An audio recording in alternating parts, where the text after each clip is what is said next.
This government meeting is brought to you by Eastworks and our local cable subscribers.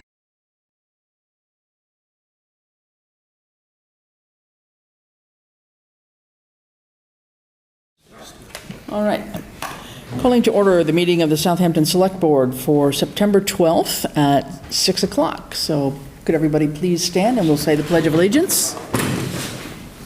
Pledge Allegiance to the flag of the United States of America and to the republic for which it stands, one nation, under God, indivisible, with liberty and justice for all. And before we sit, I would ask if everybody would just stand for a minute. We lost a very dear member of our Conservation Commission last night. Megan Kozinski passed away after a battle with brain cancer and leaves her husband, family, small child.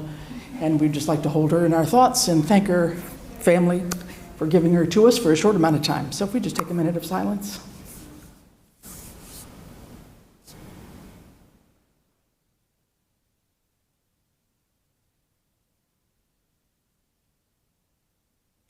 Thank you. Okay, so with that, we have sort of a meeting of various presentations tonight. We have Senator John Vilas, who will be here, and Rep. Kelly Pease, who is already here.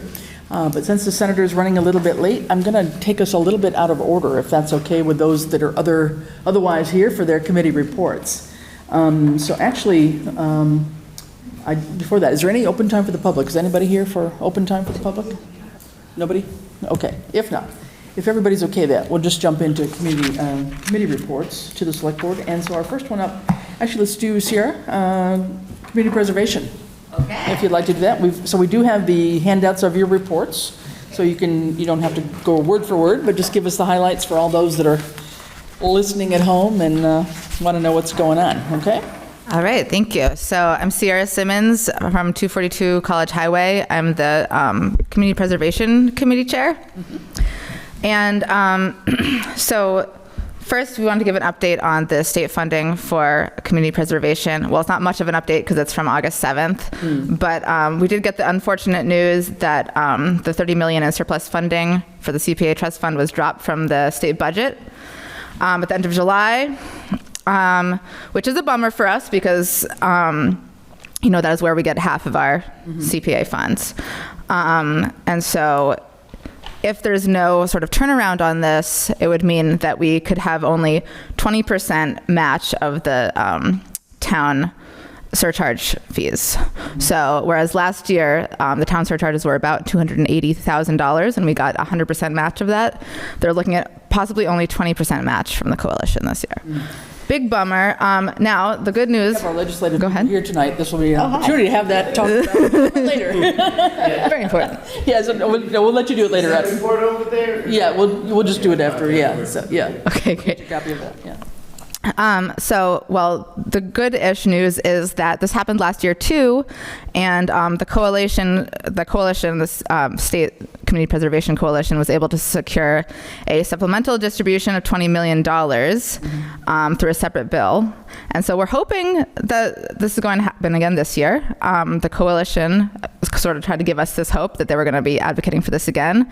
If that does come along, we would love the select board support in advocating to our legislators, and we'll let you know if we get instructions on how to do so. So I handed out sort of a brief update on all of the projects that were funded through CPA funding this fiscal year. And so there's the Greenway design, which is ongoing. We got the grants, or the Greenway Committee got the grants that they were trying to get from the state that we had the matching funds for. So they're still in the design process. Conant Park sign is done, looks beautiful. Footbridge in Manhattan Meadows, that was something that we approved this May. They're still actually awaiting their Chapter 91 license for bridge construction. They said they've been waiting for that for over a year. But that's ongoing. The playground, Magic for Maddie at Liberty Field, we heard from the organizers of that. They did get their bids, and they did select a contractor, and they said, this was about a week ago, they said the next couple of weeks they're going to be getting started. The equipment's going to be delivered early October. They're doing the community build, as they've told us all about, and so they'll be keeping us posted.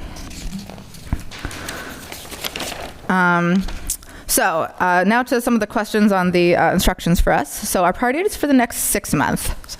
I don't know if you all have heard about the Mountain Waters Project. I know some of us have.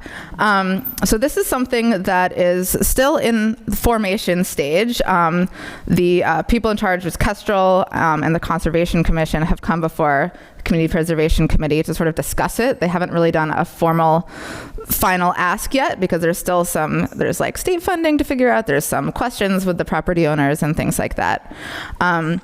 However, the Community Preservation Committee is very interested in this project. It looks really promising. If we were to vote to fund this project, which I must stress we have not voted to fund this project yet, we would need to take out a 2-year bond. We're prepared to do that if necessary, or at least to put that suggestion forward. This project, it would meet a lot of town objectives for open space. It would preserve our watershed, our ecosystem. It would create a lot of new recreational trails and things for residents to participate in and take advantage of in the future. So it would be really beneficial for the town if we were able to make this happen. It is rather expensive, but it is a massive project, and it's under the open space sort of category. So that's something we want to learn about. And something we wanted to ask you all about is, if this project is to move forward, a vote needs to be taken at the special town meeting before the end of the year, if there is such a special town meeting. And the Community Preservation's next meeting is October 4th. If hypothetically the project leads were able to bring us a final ask and we were able to vote yes on that ask, is October 4th soon enough to get that onto the warrant for the special town meeting? Or do we need to schedule an earlier meeting? I don't know if you want to answer that now or if you want to wait till I'm done, but that is a question for us. We haven't scheduled a date for a special town meeting yet. Okay. We're assuming we would have to have one in the fall, because Okay. we're aware of this particular issue as well as other things that are coming forward. So we haven't set a date yet. But usually we want warrants, at a good month before the town meeting? Is that right? And in this particular case, if we could, because it will have to go to our town council to actually write the request for a town meeting, and depending on if they decide if they're doing it all through borrowing or if it's part from funds they already have and part from a borrowing, I would say probably 6 weeks before that town meeting, special town meeting would be great, because on a special we have to actually post it 2 weeks before the actual date. Okay. Yeah. We'll hear more about that project tonight, since Open Space is here. Oh, good. So glad. Well, if you all could keep in touch with us about when said meeting is planned, that would be lovely. So the last thing I wanted to talk about was the budget. So as some of you may be even more familiar with than I am, it can be difficult to get accurate budget statements that are up to date from our town's accounting software. And I don't think that this is any particular person's fault. I think it's just sort of a function of some complicated software systems, a lot of processes that needs to happen before certain things can go through. So I don't claim to know how or why that's a thing, but it really does sort of cause problems for us when we are looking at numbers and we don't know if those are the real numbers. And for example, we'll get an expense report that says one thing, but then we'll know that there's certain things aren't on the books yet. We know that the town surcharges haven't been put on the books yet for the last 6 months.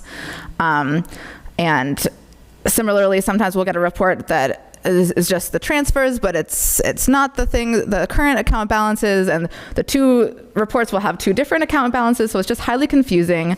We have worked on trying to put together kind of our own spreadsheet of what we think we actually have, so I will share some of those numbers with you, but I just want to caution that these are based on what information we have. But if we could wave a magic wand, we would get expense reports that were accurate, had our current balances, we knew what they accounted for and what they didn't, et cetera. And some of that will be, I'm sure, carryover from the last year that gets on, and I think the posting when the CPA funds come in is usually done toward the beginning of the next fiscal year, is that right? We get notification of the CPA funds. Well, the CPC funds that are the internal 3% Right, those would be posted along with the taxes, Right. quarterly. Right, I meant the state funds. Yeah, and then generally, what we receive from the state is sent to us through ACH, electronic funds transfer, usually, sometime around November. Yeah, okay, So, Sorry, but Go just ahead. the other part is, A, posting of the revenue has been up to 6 months in arrears, and B, their ending balance until the books are closed out doesn't create their starting balance. right, exactly. in their So the reports they're carryover looking from the at. previous year has to wait until the fiscal year books are closed, so that's. yes, for that. many steps. So, Keeping a separate spreadsheet yourselves might be not a bad idea for your own Oh, yes. internal self until we catch up. So on the books, the current account totals, as far as we've been told, are in undesignated. We have 225,000. I'm just going to skip the small 100 numbers and go with the 1,000 roundup. We have about negative 4,000 in open space. We have 198,000 in historic preservation, and we have 459,000 in community housing, as well as a bit in the administrative fund. So that's a total of $887,000.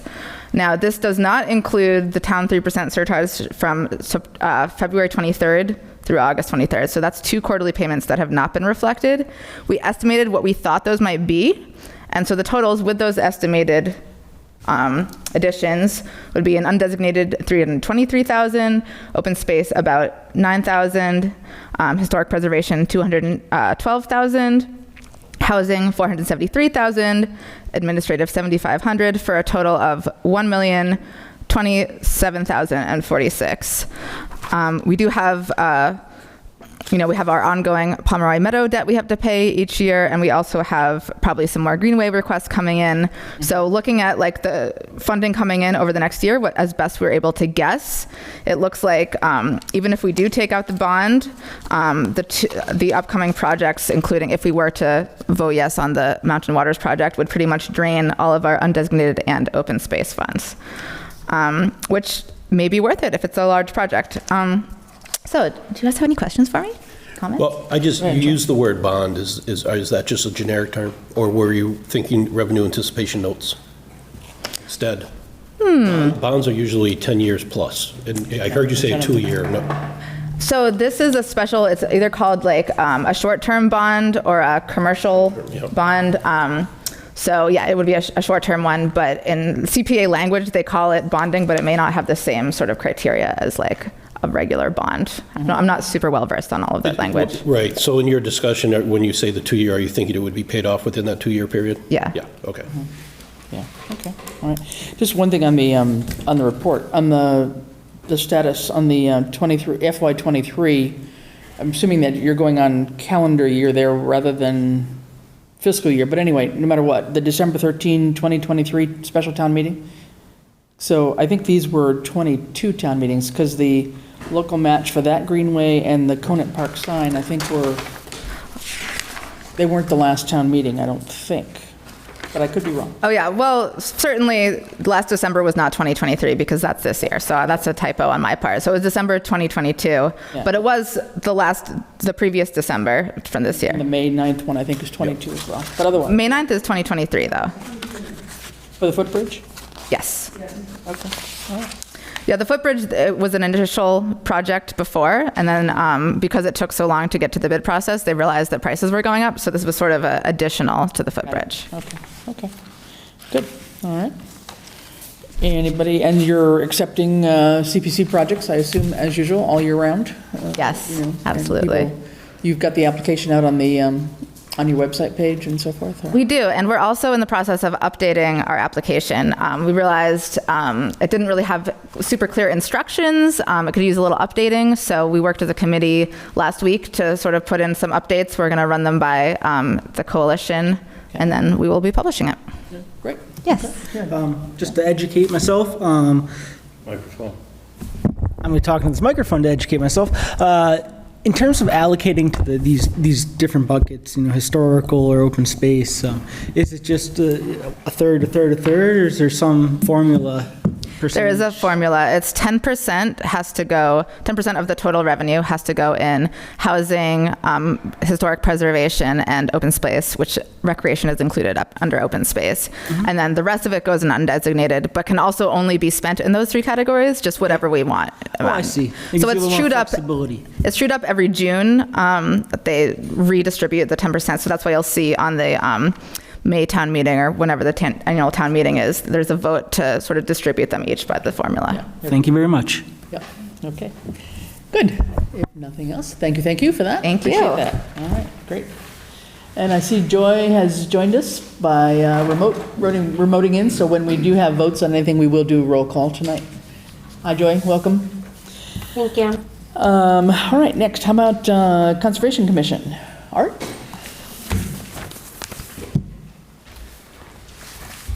Let's see, Art Lawrence, 113 Crooked Ledge Road. I'm a member and the treasurer for the Southampton Conservation Commission. If you'll bear with me for a few seconds, I'd like to talk about Megan. And not only was she, excuse me, a colleague, but a friend. She was a wetland scientist, a real stand-up person, and I like that type of person.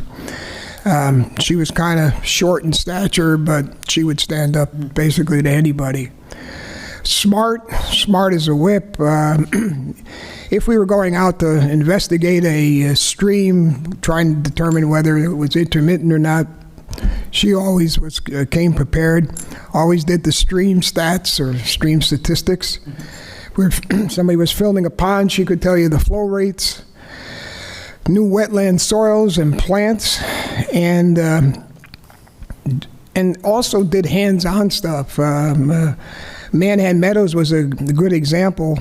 She would go down there by herself, use this instrument we called an uprooter, and start digging up Japanese knotweed, invasives.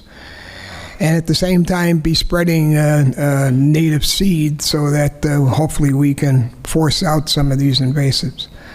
My condolences go out to her husband, family, and friends, and we will miss her. We will definitely miss her. The second thing I'd like to talk about before I get into the full report is George Russell.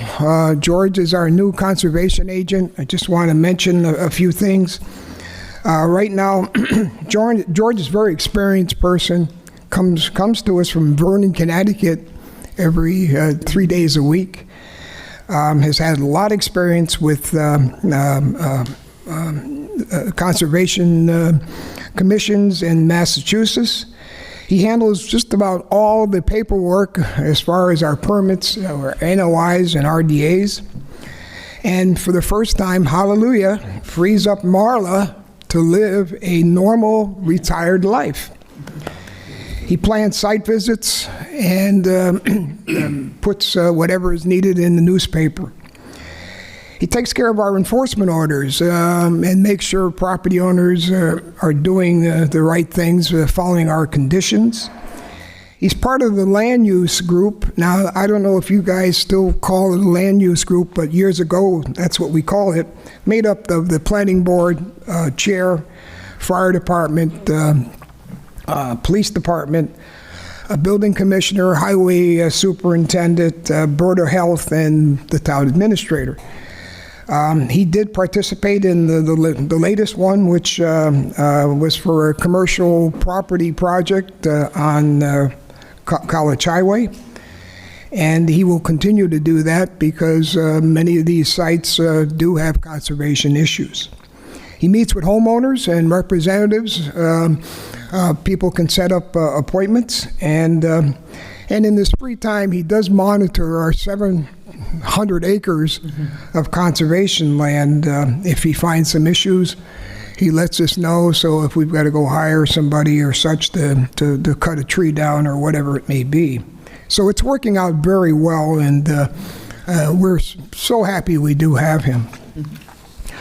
Let me get to the actual report. One of the things you were looking for was priorities. Let me start with Manhattan Meadows, and actually I'm going to start with Phase 1, and we've already completed it, but just to give you continuity on this, and I'm very happy that we have some state representatives here, because I am not happy with some of the response, and we will talk about that in a second. Phase 1 is done. We do have a real nice trail system now. We've eliminated the old ways of getting into Manhattan Meadows. We got rid of the small walking bridge that we had down there, and all the boardwalks that had been there for years that would just fill up with moss and be wetted all the times. And I can remember one time 4 or 5 years ago, walking out of there with a weed whacker and a can of gasoline, hitting one of these and slipping out, landing on my hip, and just praying to God, oh my God, here we go, Thank God, but it still hurts to this day, but it didn't break. So we cleaned all that up, and now the trail, you have to go down the railway, the potential greenway, to get to it, go down a couple hundred feet, look over to the left, you'll see our signs, and you'll see a loop trail that is high up, that looks down on the Manhattan and all the vegetation. I think it's a really, really spectacular look now. We've put in boardwalks, but these are made of composite material, non-slip. They are framed by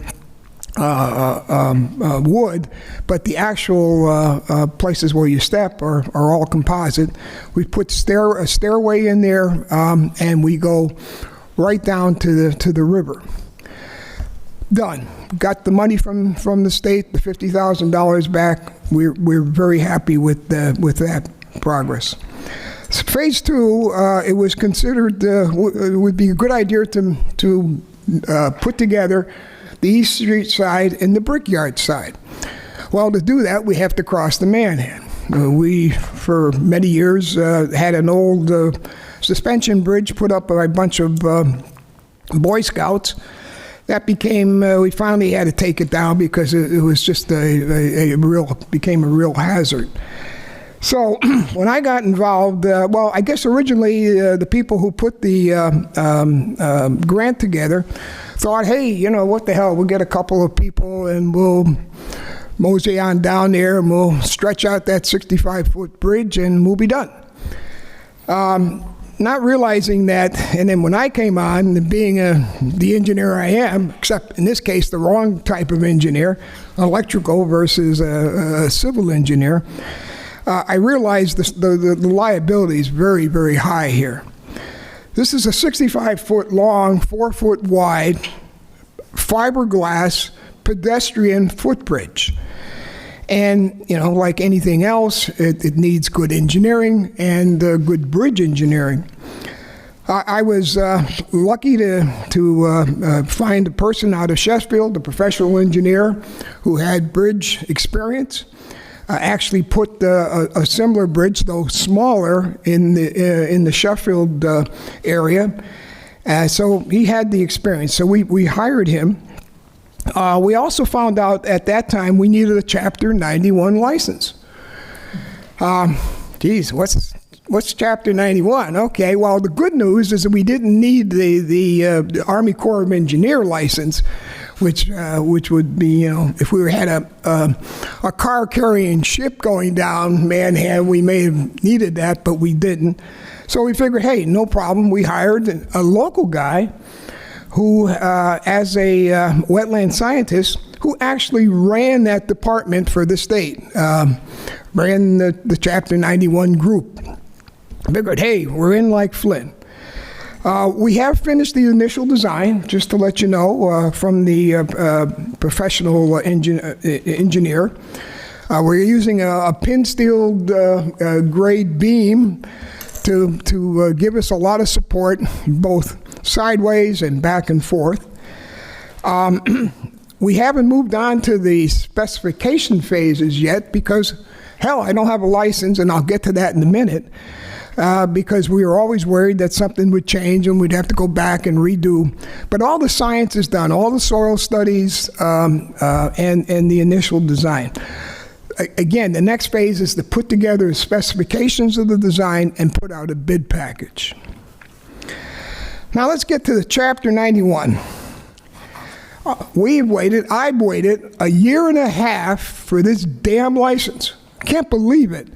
You think I'm going across the Connecticut River. I'm going across a 65-foot, little Manhattan River here, and I can't get this license out of this group. I've called them numerous times. Again, we're using the person that worked there, knows everybody, and we still haven't. So I'm calling on our representatives. If I don't see anything by the end of this month, I want these guys to go up there and start banging some heads.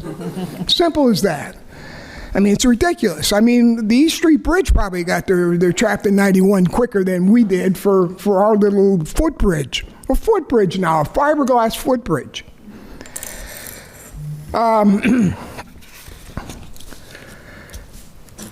And again, this slows down everything. We can't get the bid package out because we don't know, does it meet the final design of the license, et cetera, et cetera.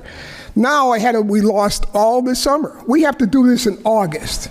And the reason August is important, that's maybe not this year, but most years, that's when the flow is the least in the Manhattan. And we have to deal with turtles. God, nothing can mess with the turtles.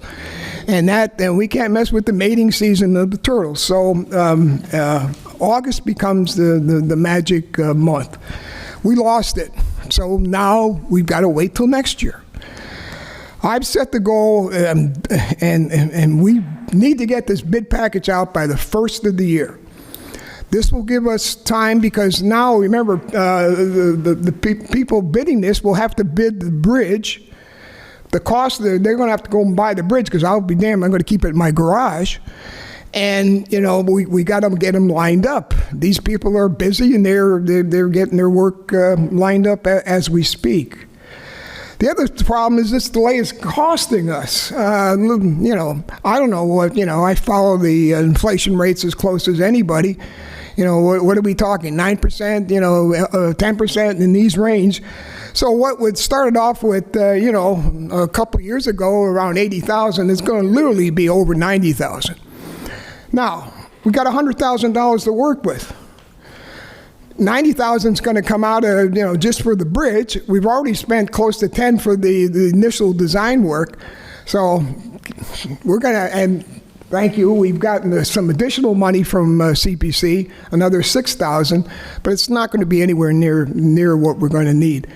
Hopefully we'll have enough in our coffers to support it from a conservation point of view, but just want to bring that up. That's a real concern. So that's where we are on Chapter 91.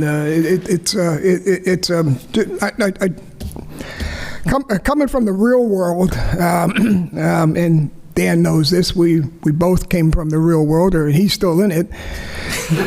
This stuff happens very quickly.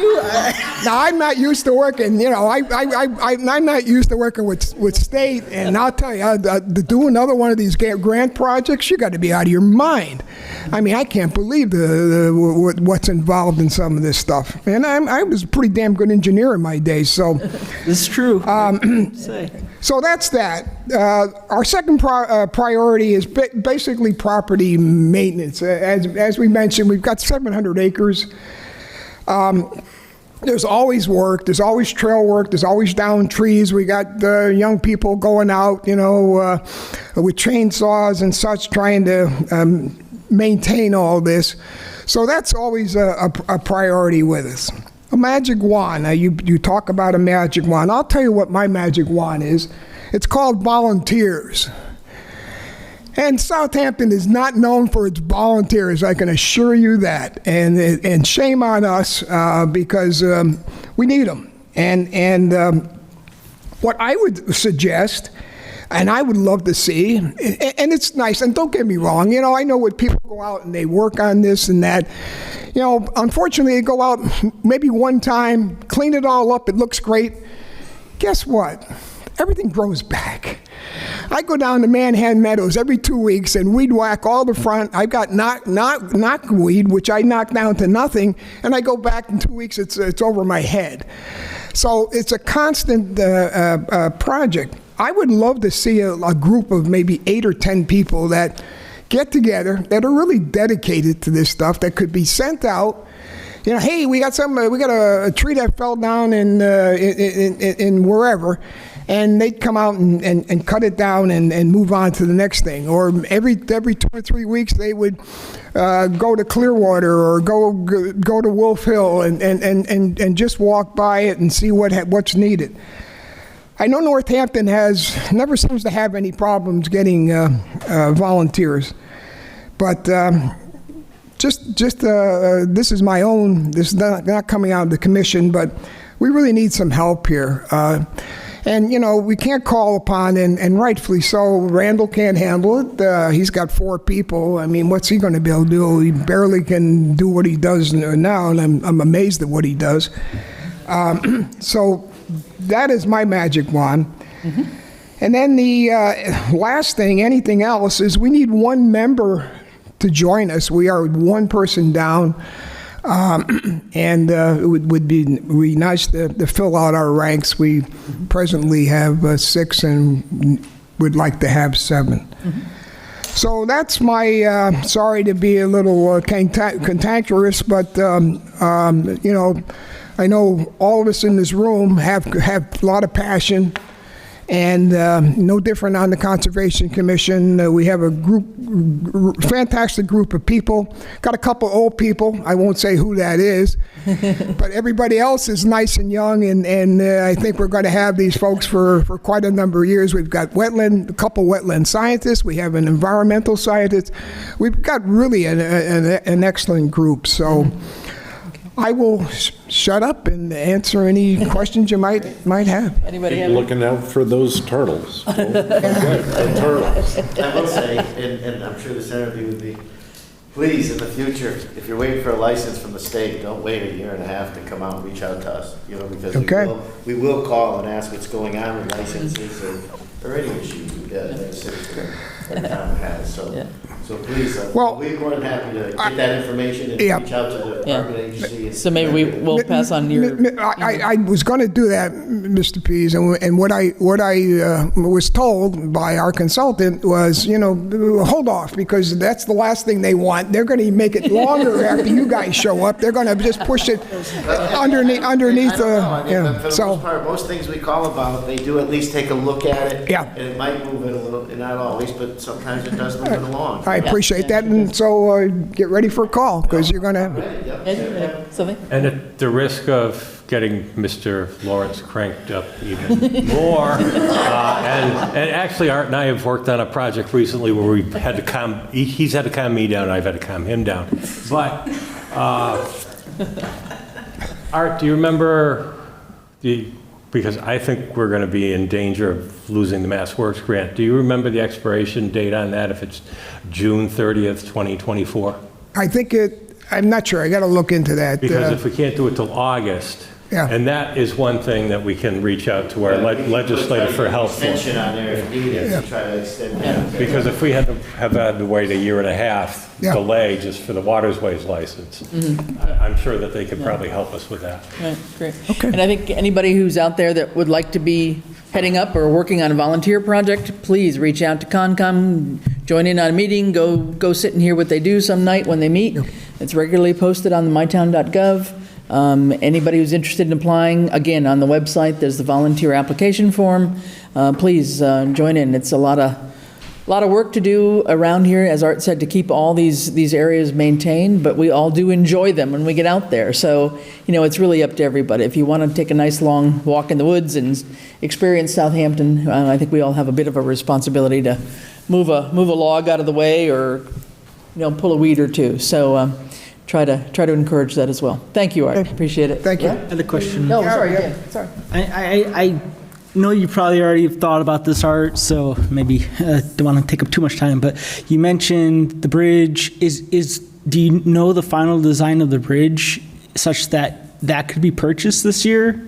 Yeah, the bridge is that's not an issue. So there's not a long lead time on getting the bridge itself? Oh, we can get the bridge. Okay. And we've been in contact with the bridge company now for going on 2 years. So and the guy's sick of hearing from me. All right, But so it won't be like we get the workers lined up and then all of a sudden we got to wait 4 months for the bridge. No. Okay, good. Great, thank you. Anything else? Thank All you right, all. thanks very much. All right. Okay, so let me just put a note out. So we have just one more committee meeting, which is a report, which is from the Open Space Committee. So it depends on the senator and the rep if you have 15 minutes to give us and to hear that report, or if you'd like to go first. We were just waiting on Senator to get here, so we took some other things out of order. So whatever you're... Defer to my colleague in the House. I don't know if you're rushing to another place. That's what... I don't know your schedule. I'm good, I'm open, so please. Yeah? All right. Yeah, All right. no. Okay. All right, so we'll have the report from the Open Space Committee, which I think would interest you as well. So. Okay, great. Cindy Palmer, 71 Glendale Road. I am in rarefied air tonight between the passion and the knowledge of the two people that gave reports prior to me. And I'm glad you agreed that I could speak on top of this because it really does blend in with this. I'm going to jump down to my magic wish list and say, Art, I had, where'd you go? He left. Oh, no. I was going to not let him get out of here. Well, anyway, that we also need volunteers for our town. But let me go back to the beginning. The Open Space Committee's primary efforts in this current year have been the Mountain Waters Project. More than once, I think about 3 times, that has come before the Select Board. So you understand what this project is. It's about 1,011 acres, primarily in the town of Southampton.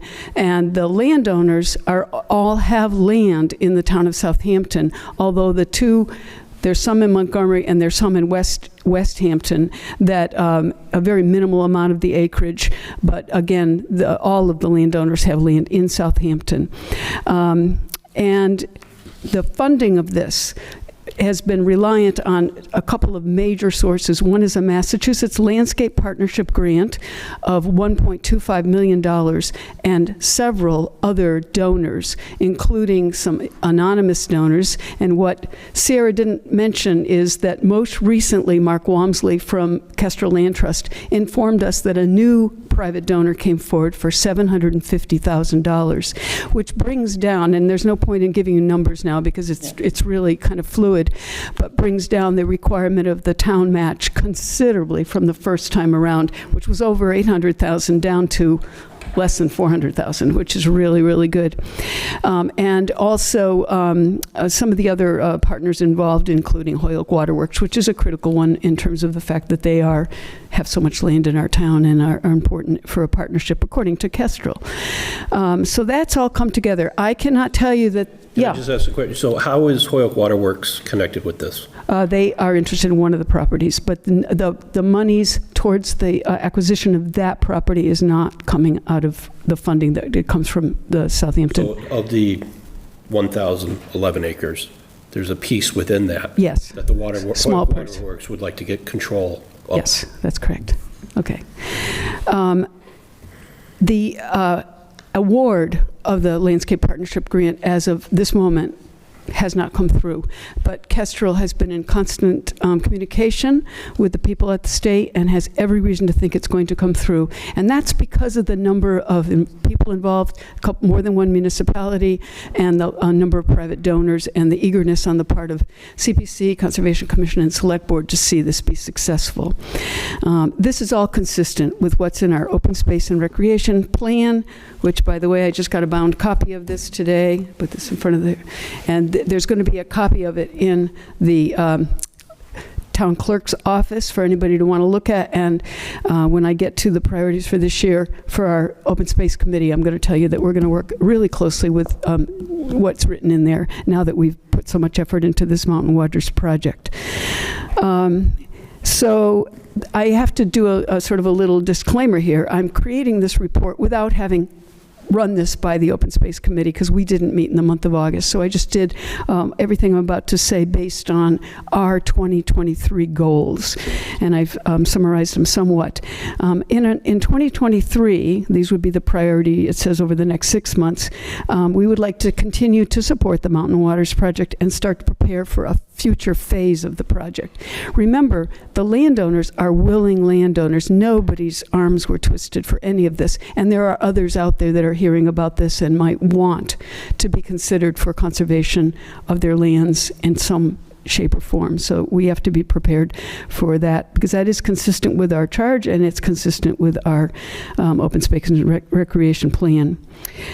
We also would like very much to work with the Conservation Commission, who disappeared, to support the process to update the conservation properties brochures and create new ones. And along those lines, we'd like to work on assisting in the stewardship of our conservation properties. And that might include walks on some of our conservation properties and helping to get those volunteers that you just called out for, that Art called out for.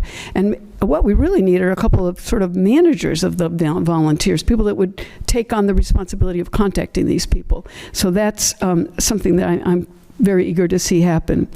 And we'd like to see coordination of our work with another 501c3 Friends organization, which is called the Friends of Southampton Open Space. And I think, they are still there. They're hopefully we can see them coordinate with us on a lot of these goals. And we also, which is consistent with what Open Space is interested in, wants to see the success of the Southampton Greenway. So that's all part of what we are interested in. Question about grants applied for or received and the impact. We personally have not this year applied for any different grants other than the participation in the Landscape Partnership Grant and the Greenway grants that have already been acquired and that are consistent with our charge and goals. That doesn't mean we won't do one. We've done already 3 neighborhood outreach grant programs in the past 5 years, and we may do another one. I don't think that's been announced yet for this coming year, but that's where that stands right now. And finally, our magical wish list is to further the development of an engaged public. We really know that if you talk to people on one-on-one, most people are thrilled to be in a town that has open spaces, that values its farmlands, that values its forests, and that have knowledge about the kinds of positive effects that comes out of conservation in terms of drinking water and the effects of climate change, etc. But sometimes their mind is doing other things, their activities are doing other things. And I think that's part of what we need to do, is engage a public and have them know more and more what's involved. And it's already been mentioned that we do need to see a 2023 special town meeting in order to achieve these goals and along the line of engagement, get the public out there to hear and vote for that. I also feel very strongly that all of open space activities should be coordinated and aligned with all the boards and committees in town, not only the Select Board of the Conservation Commission. I think, the Greenway and all the other boards and committees. I know there's big project, Public Safety Building Committee, which I'm happy to be involved in. And all of these things are things that, in one way or the other, coincide. So I'm always an advocate for keeping people informed about all of what's going on in our town. If we keep up with this, we can continue to attract private donors for some of our projects. So that's pretty much a quickie on mine. Questions? Great. Yeah. Anybody? Questions? Dan? Yeah. Yes, Dan. Hi. So from my time on the Parks Commission, one of the things that we experienced in our town is we're running out of space for youth athletic fields. Right. And I wonder if over, say, the next 5 years or so, that may fall under your group's efforts to try to locate more space for the kids to play. Okay. Well, you emailed me, I think, over the summer with a question on one particular location. And all I can say is if you and the Parks Commission have your eyes on something and bring it to our attention, I can't say that we can make it happen, but I think that's part of recreation, open space and recreation. So I think that goes along with trying to align what your Parks Commission's doing, and I think it's important. Yeah. Good. Thanks, bring Dan. that thought up as it came. You know how to reach me, I think. I think so. I think so, yeah. No, good. Anything else? No? What's the Get the mic. promised timing on the landscape partnership grant? And The promised timing, there is no promise in that it was supposed to come through, and the announcement would have come through end of July, and we've kind of passed through that already, and we're already, approaching end of September. But again, Mark has had many conversations with, I think it's Vanessa Farney at the state level, and the questions that have been asked have given him a high level of optimism. He presented at CPC at their most recent meeting the very specifics of what he thinks the budget's going to look like.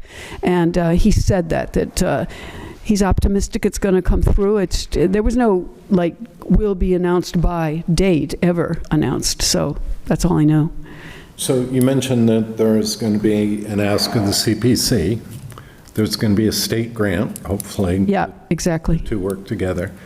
And the balance is partly Holyoke Water Supply. Well, no, that's not the point. The point is they're one of the partners, but there are a lot of other. Mass Fish and Wildlife is one of the partners. I think Audubon is one of the partners, and a lot of private donors, and Kestrel.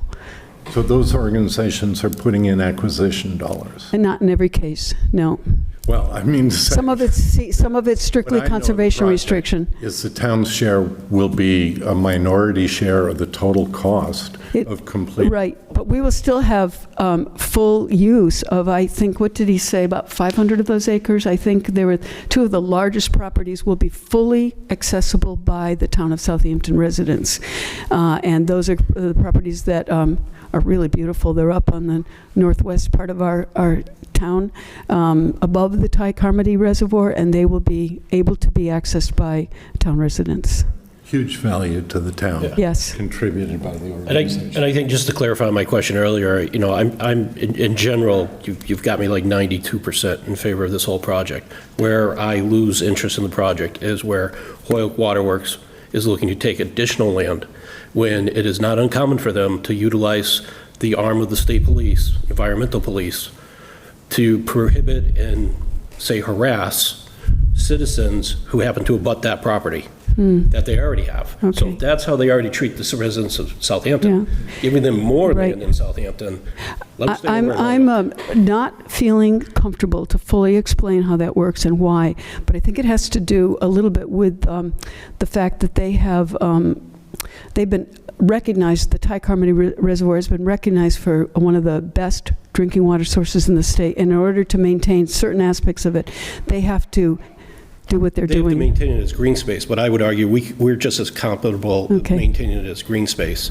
And let's not forget our point in history where Holyoke tried to annex Southampton into Holyoke before our current legislators were in office. Okay, thanks. So, John, that is not the first time I've heard this, and I think we need to be prepared to answer that, especially to other residents, too. As long as we put the right terms and conditions in place, so we don't repeat history. Yeah. Okay, good point.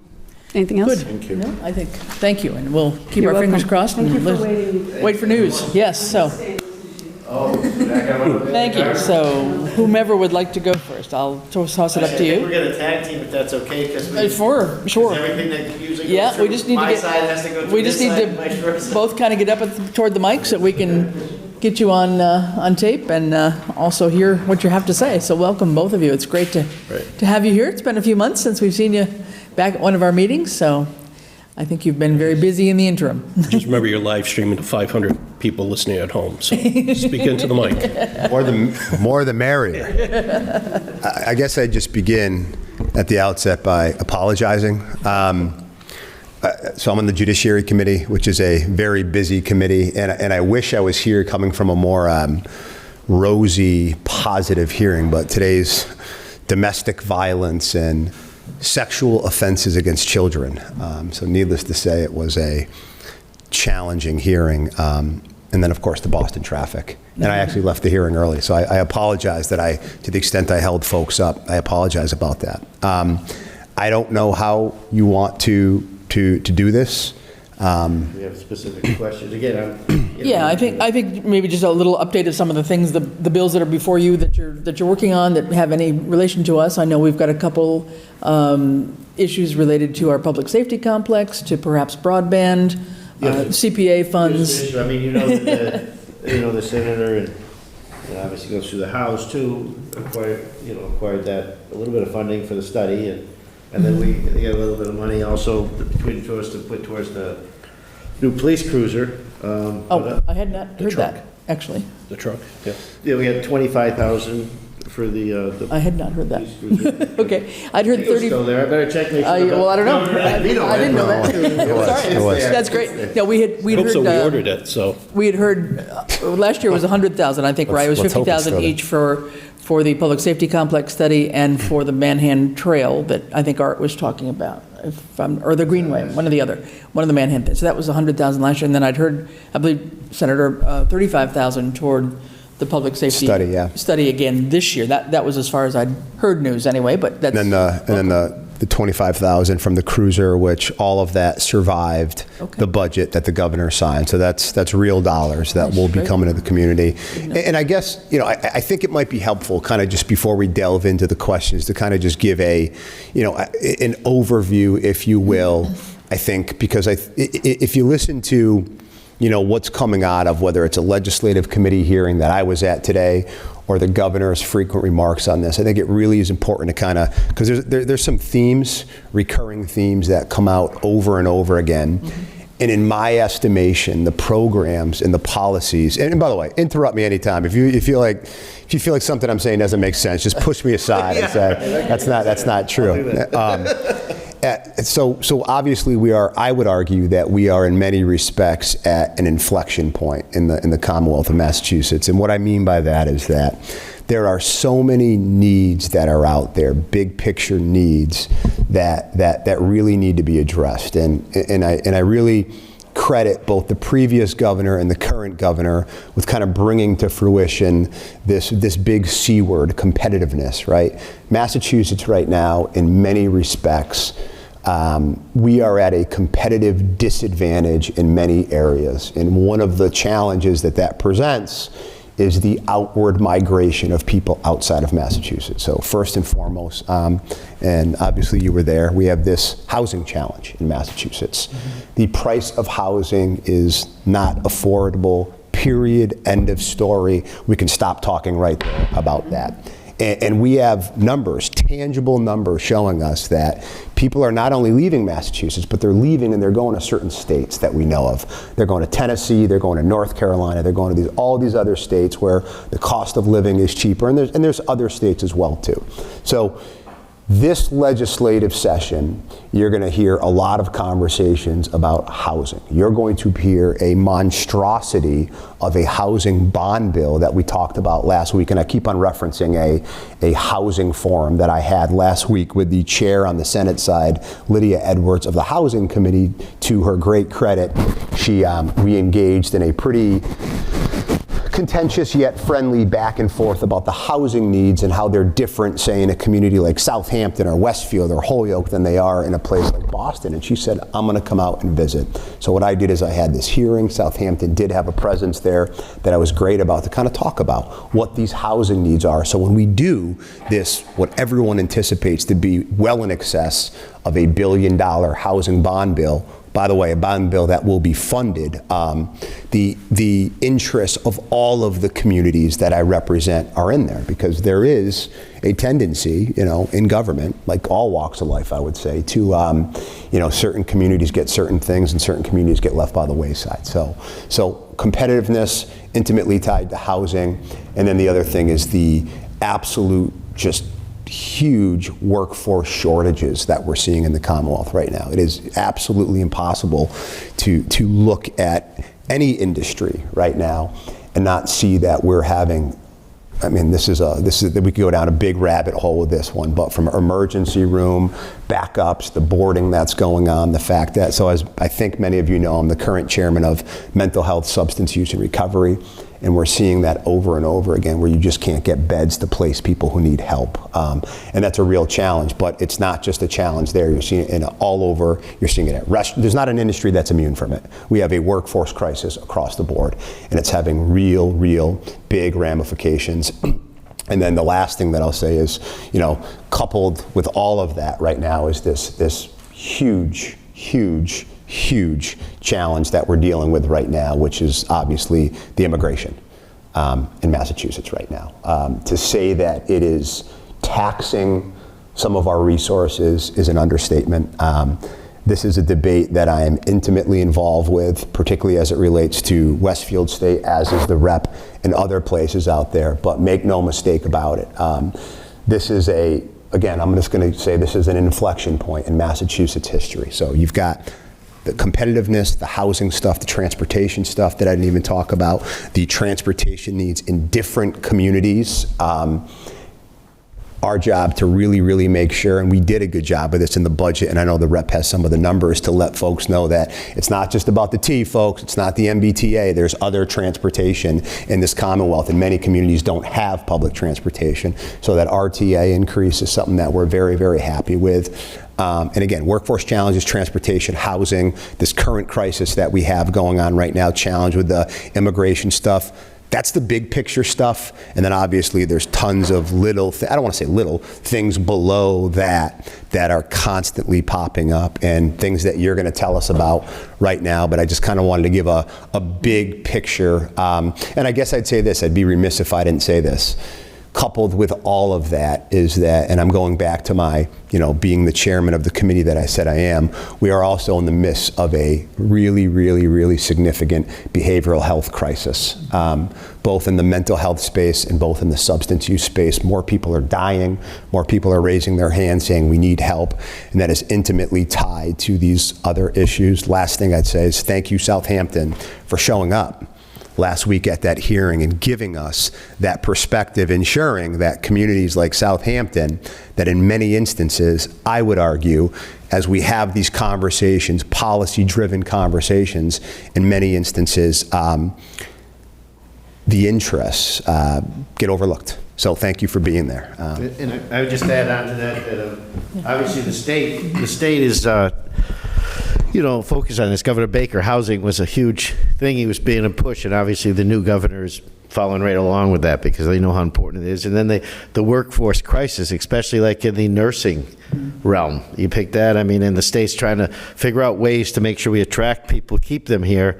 So now they're trying to give them like tuition free, but they also have to stay working in the state for so long. So those are the type of incentives that we're trying to do to help fill those gaps, the shortages that are out there.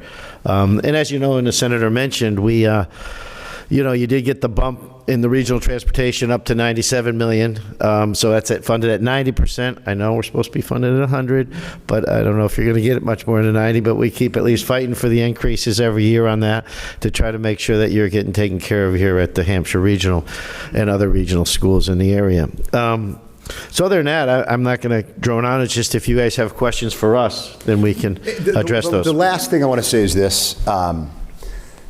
There's getting to be a recognition in Massachusetts, and I have this, right? So if you look at some of the education numbers, right, the Chapter 70 stuff that's out there, and the Student Opportunity Act was fully funded again, and that's a really good thing.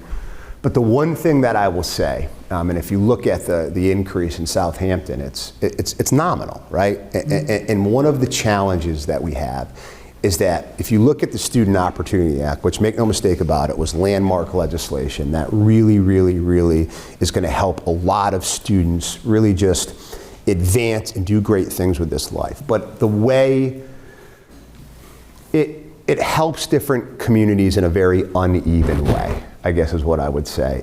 And I'm not convinced that the Student Opportunity Act would say is good for, say, Southampton or Agawam or Westfield as it was for, say, like Holyoke or Lynn or Lawrence or stuff like that. And this is something that many of us have been kind of pounding the table on for a while now.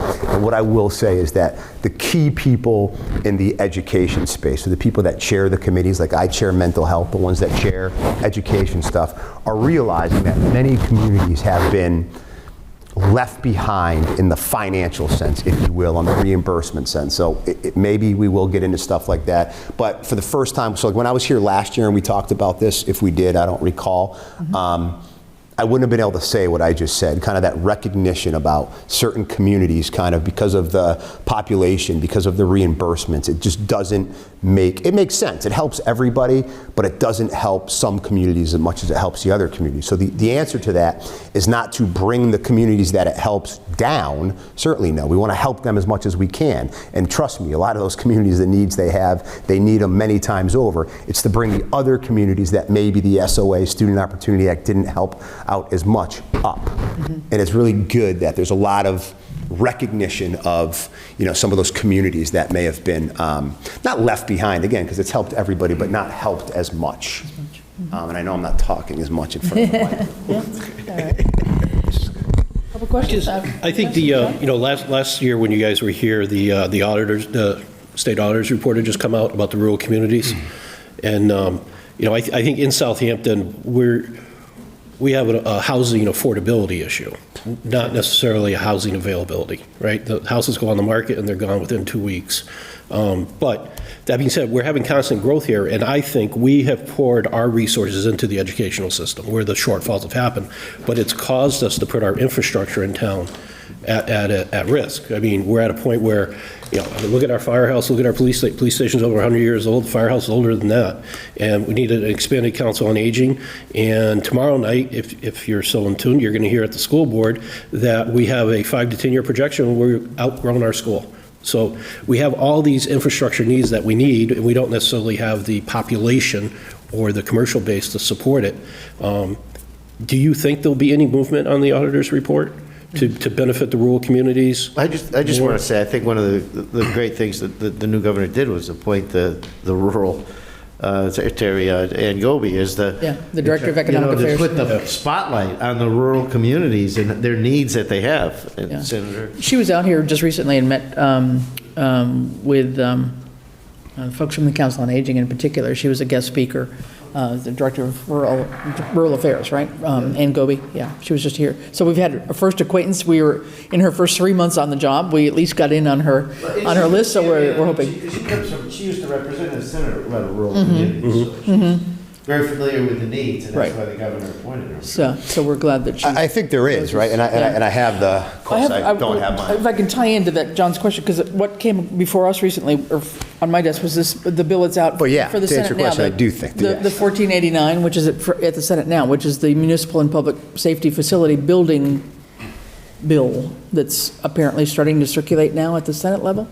And that, I think, was one that must have come out of. Is that what you're saying? 1489, I guess it's Senate, it's the Municipal and Public Safety Building Authority to try and establish that. And that must have come out of. 1489? Yep. Senate. Senate 1489. So I'm just pulling it. Joe Comerford is the main proponent, I think. And so that was something I'm pretty sure must have been a follow-on from Auditor Bump's report. So that's something, as you know, we've been talking to you about the public safety issues here and our need for a public safety complex. So that's one that we would definitely like to. Well, it's also more the need for state dollars to help us, and not just put it on the backs of the residents. Exactly, yeah. So I think that's one that we would like to, just have you focus your attention on and also. If there's nothing else stuck in there.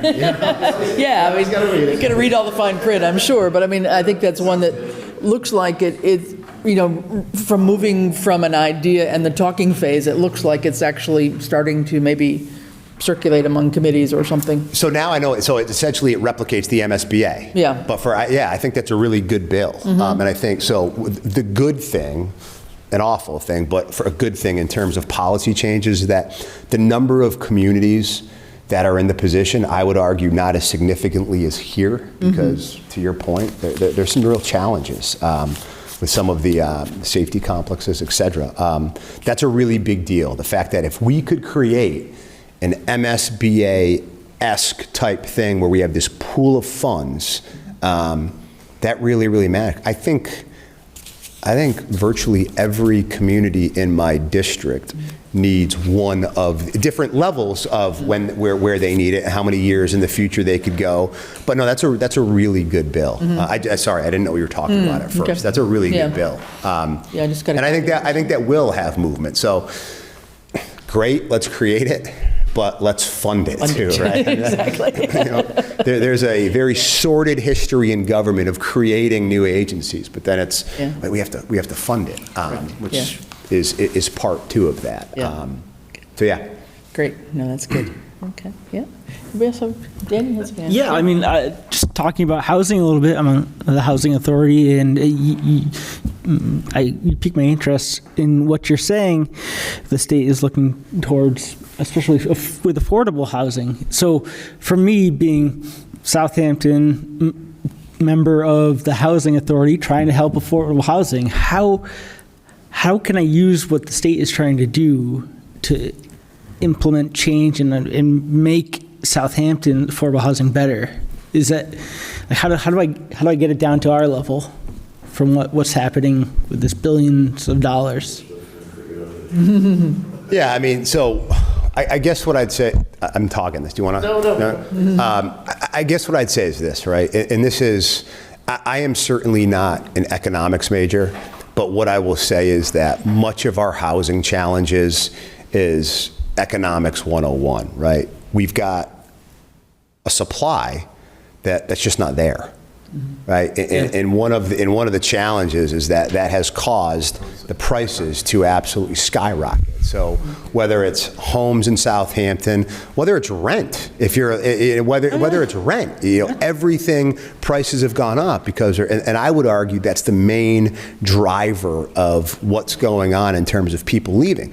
So let's talk about the really big elephant in the room right now, right? And I'm certainly not focusing on Southampton. I'm just talking about in general.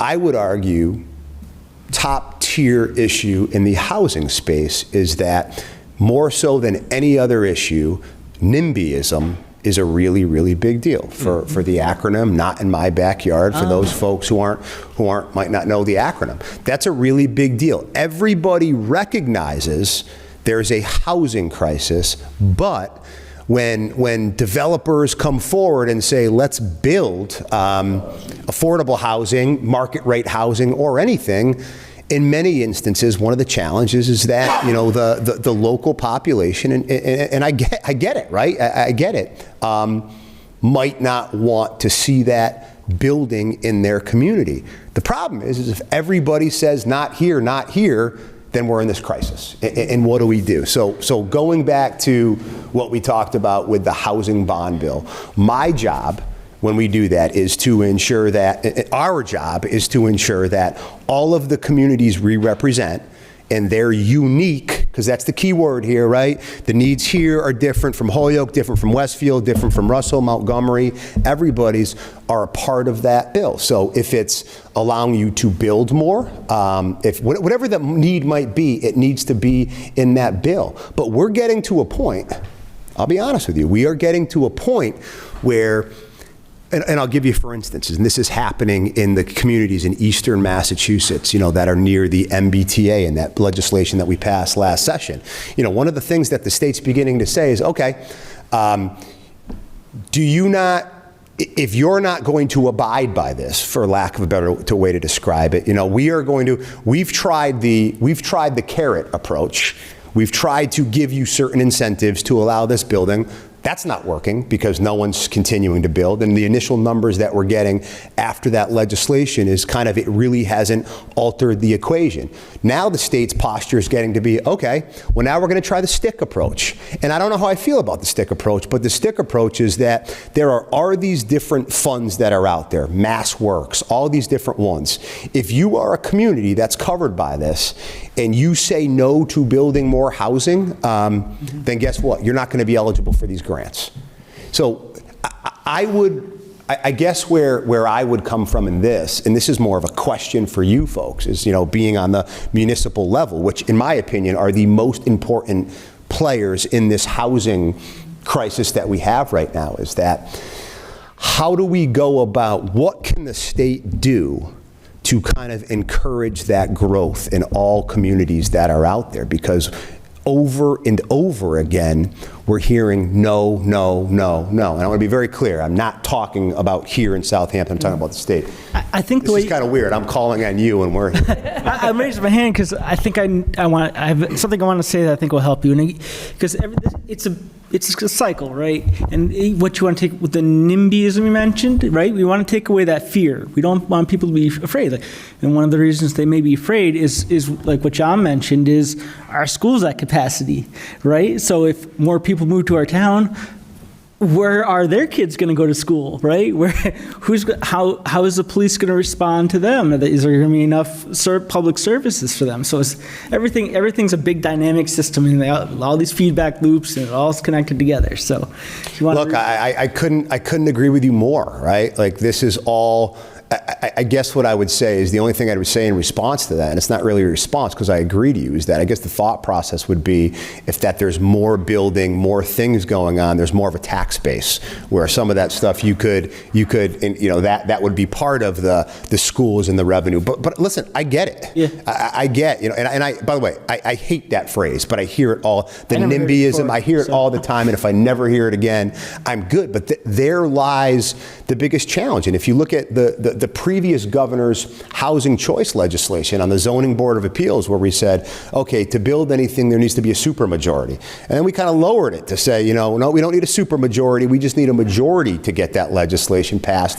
And the numbers still haven't, the development still haven't gone up. The new housing hasn't gone up. But to cut to the point, right? When I say housing, I'm talking about affordable housing, right? Like, I use them interchangeably. Like, if you have a bunch of housing that's out there that's not affordable, what have we accomplished? I would just argue that the more housing you have, like, the more supply goes up, and that's when I kind of go to my rudimentary understanding of economics, prices would tend to go down. And I think on the local level, I think even our most recent project, where the thought is try and find affordable housing 55 and over, so they can get out of their existing housing in Southampton, reap the benefits of that sell, flip that over to now a new family coming in. But the NIMBYism comes in. Well, yeah, it's a great idea, but not on that piece of land, or, well, not with that developer, or go to Easthampton and fit it in. But Easthampton's more of a city feel. I think specifically within town, if we had to put up an apartment building, right, that's not really going to work. But could the layout be in keeping with the geographic nature of the town and that? And I think there's ways to accomplish it. Yeah, and I think one of the things that we have managed to achieve is to make progress on a housing trust here, affordable housing trust. And that's one of the things that I think will be coming more visible to all of us in town too. We bought our first property. We did manage to acquire a piece of land to do a build. So now we've got to get some specs out there and find a developer willing to do an affordable housing build for us, whether that's a duplex or whatever it might be.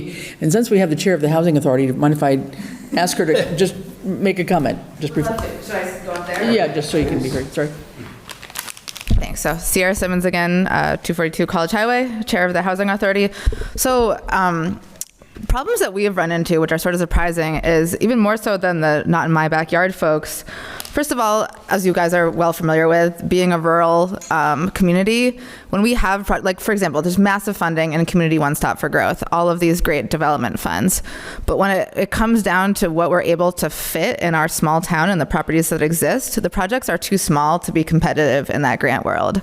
So that's kind of a major thing. And yes, you'd think, okay, well, if they're too small, they're not worth it. But honestly, sometimes I think that small steps are one of the most effective ways to get things done. So if there was some kind of other funding for small projects, the other thing we ran into was when it came to, so we have an inclusionary zoning bylaw where if you build 9 houses at market rate, you're supposed to build at least one affordable unit. A 10th one. Yes. Usually a 10th one, right, is the affordable housing one? Yes. Theoretically. And so we had a project come across, and what they found was that in this market, they were like, these guys, the developers, were really dedicated. They really, really wanted to create affordable housing. Like, they really didn't want to skirt this law. They were really psyched about it. But when they did the math, they just couldn't afford, even with they could ask the CPC for some funding, but they just couldn't afford to create the affordable housing. Like, even though they had the market rate units, it wasn't going to give them a profit after that. And they just couldn't afford the expense of that. And when we were looking into state funding opportunities for that, again, it's not enough affordable units for some grant programs. We talked to the local initiative program. They don't even have funding in the local initiative program. So, we can get advice from them, but we can't get funding. So I don't know what can necessarily be done about this, but some kind of, rural granting program for smaller projects. The smaller projects will also be less expensive, because you don't need a ton of money in that program to make a big difference. So those are my thoughts. Yeah. I sat in with the housing secretary. They were pretty new into the job, obviously, a few months back.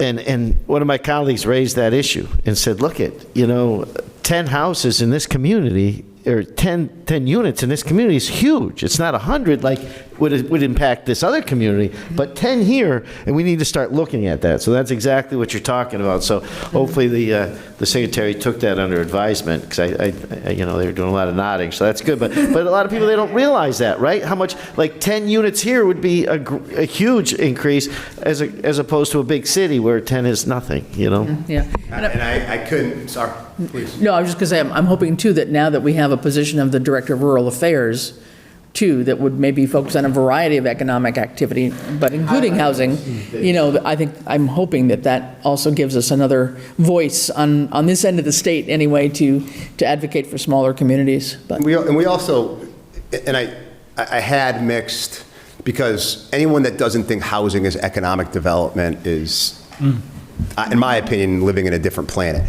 So I applaud the separating, right? So we have a secretary now of housing, and before it was merged with economic development.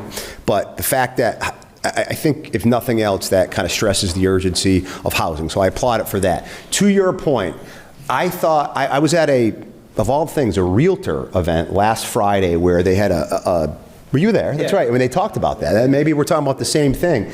And I don't remember the woman's name, but she made that exact same point. It's like, these grants that are out there, you need to consider, like in some of these smaller rural communities, we're not eligible for them. And even if we got them, we don't have the bandwidth to kind of carry them out, if you will. And that was really, really eye-opening for me. And then the last thing I'd say too is that we need to get out of this mindset that developers are bad people. It's like so developers want to make a profit, as if we've lived under like a rock for the longest time. The problem is that a developer comes forward and says, and they look at it probably like any small business owner is, can I make a profit on this endeavor? And if the answer is no, they're gone. So we're looking at housing as if it's separate silos, right? So you have affordable housing on one hand, you have market rate housing, you have workforce housing, all these different silos, and we look at them and we say, okay, we can only do this if we have affordable housing. And again, the developers come in and say, okay, cost benefit analysis, I'm gone. What's being lost, I would argue, in this conversation is that developing market rate housing helps affordable housing. Building affordable housing helps market rate housing. So one of the things we need to look at, and we are looking at, is saying, okay, is there a way to, is there a way to not cause developers to say thanks but no thanks? Is there a way to say, you want to know what? You just want to do market rate housing? That's fine, because I am convinced, and there's raging debates about this, but I am convinced that if you do that, that will open up the bottleneck, if you will, in other communities for that affordable housing. But if we continue, the status quo is not sustainable in that. You've seen it. We've all seen it. Developers come forward and they say, no, this is great, but if we have to do these affordable housing units as well, we don't make any money. Enough of them are leaving where there's merit to that, right? So I think it's just a matter of all housing we need to help, which brings us to the HDIP program. Are you familiar with HDIP? I don't know, possibly not. That's more for the gateway cities type of. But it's, again, developing old factories and making them more viable. You can give it housing with it's workspace. Market rate housing. Yeah. Right. But if you help a gateway city, right? So Chicopee, Holyoke, Westfield, the 3 gateway cities that I represent, I would argue that more housing in those communities helps here and vice versa. I fully believe that the housing, I know I'm contradicting myself here, but the housing challenges, if we're able to relieve some of the challenges in Boston, it helps Western Mass. If we're able to solve some of them in Western Mass, it helps Boston, because it's just supply. Okay. All right. Anybody else? I think that was a great discussion on housing. Thank you. We could talk all night about housing. Is there any other issues? Yeah, Ed? Well, Go ahead. Yep, sorry. And I would just like to thank the senator for putting on that housing symposium last Thursday, and for Senator Edwards to come out. I and Janet Kane attended to represent the town. I know Chris intended to, but had something come up at the last minute, but found it very helpful. Found that it wasn't falling on deaf ears for the unique issues in Southampton, and also, just so you know, it was a worthwhile effort on our parts, because we made some contacts there with other people that are going to help us. So thank you very much. It's the most important part of those events, right? You meet people you didn't know. Yeah, exactly. Yeah, John? The only thing, just shifting off housing for a little bit, public safety, right? So I understand the need for the police reform bill that went through, and I can even work with the speed at which it went through. But that's an example where I think, for all the right reasons, it was acted upon, but the small towns weren't taken into consideration when it happened. I mean, if I'm the superintendent of Boston PD, that's great. Anybody that I wrote up in the past year, out the door you go, and I got my staff here. But here, we have to continue our state of emergency here in this town at our next meeting, because we've lost our 911 dispatching. The police department is dark now, is in the process of going dark. And that's something that this town thought it would have to deal with. Now we're dealing with the policing staff, where you have neighboring PDs grabbing from each other. They're all fighting, and I'm not in favor of going back to the county form of government. But I think for law enforcement or public safety purposes, maybe there should be some sort of incentive for communities under a certain size to come together. I don't want any of this money down in Boston, right, or Worcester. They got their own things. But, Southampton, Westhampton, maybe even Easthampton. Westfield's probably big enough to be on their own, and maybe Montgomery. I mean, Montgomery has one part-time police officer who's the police chief.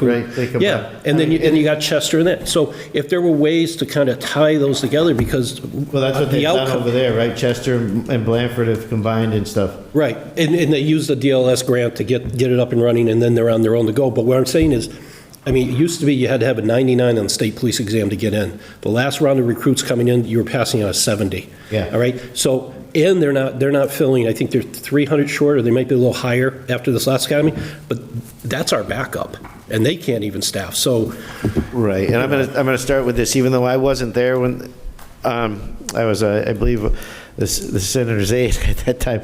But obviously, the senator was in the House, I believe, during that piece. I was in the Senate. You were in the Senate. Okay. But I'll tell you, being a former part-time police officer in Chester, back in the day when I was a young man, and going through the Agawam Academy, it took a lot of time. yeah. It still did. I mean, part-time, you're going 2 or 3 nights a night. You got to go on the weekends to do your first responders, your CPR training, and whatever else. And it was a lot. And when this bill went through, one time we had a meeting with Governor Baker, and I told the governor, I said, sir, you got to look at this Police Reform Act. It's like, this is a burden. You're killing all the small towns. They can't keep a police force.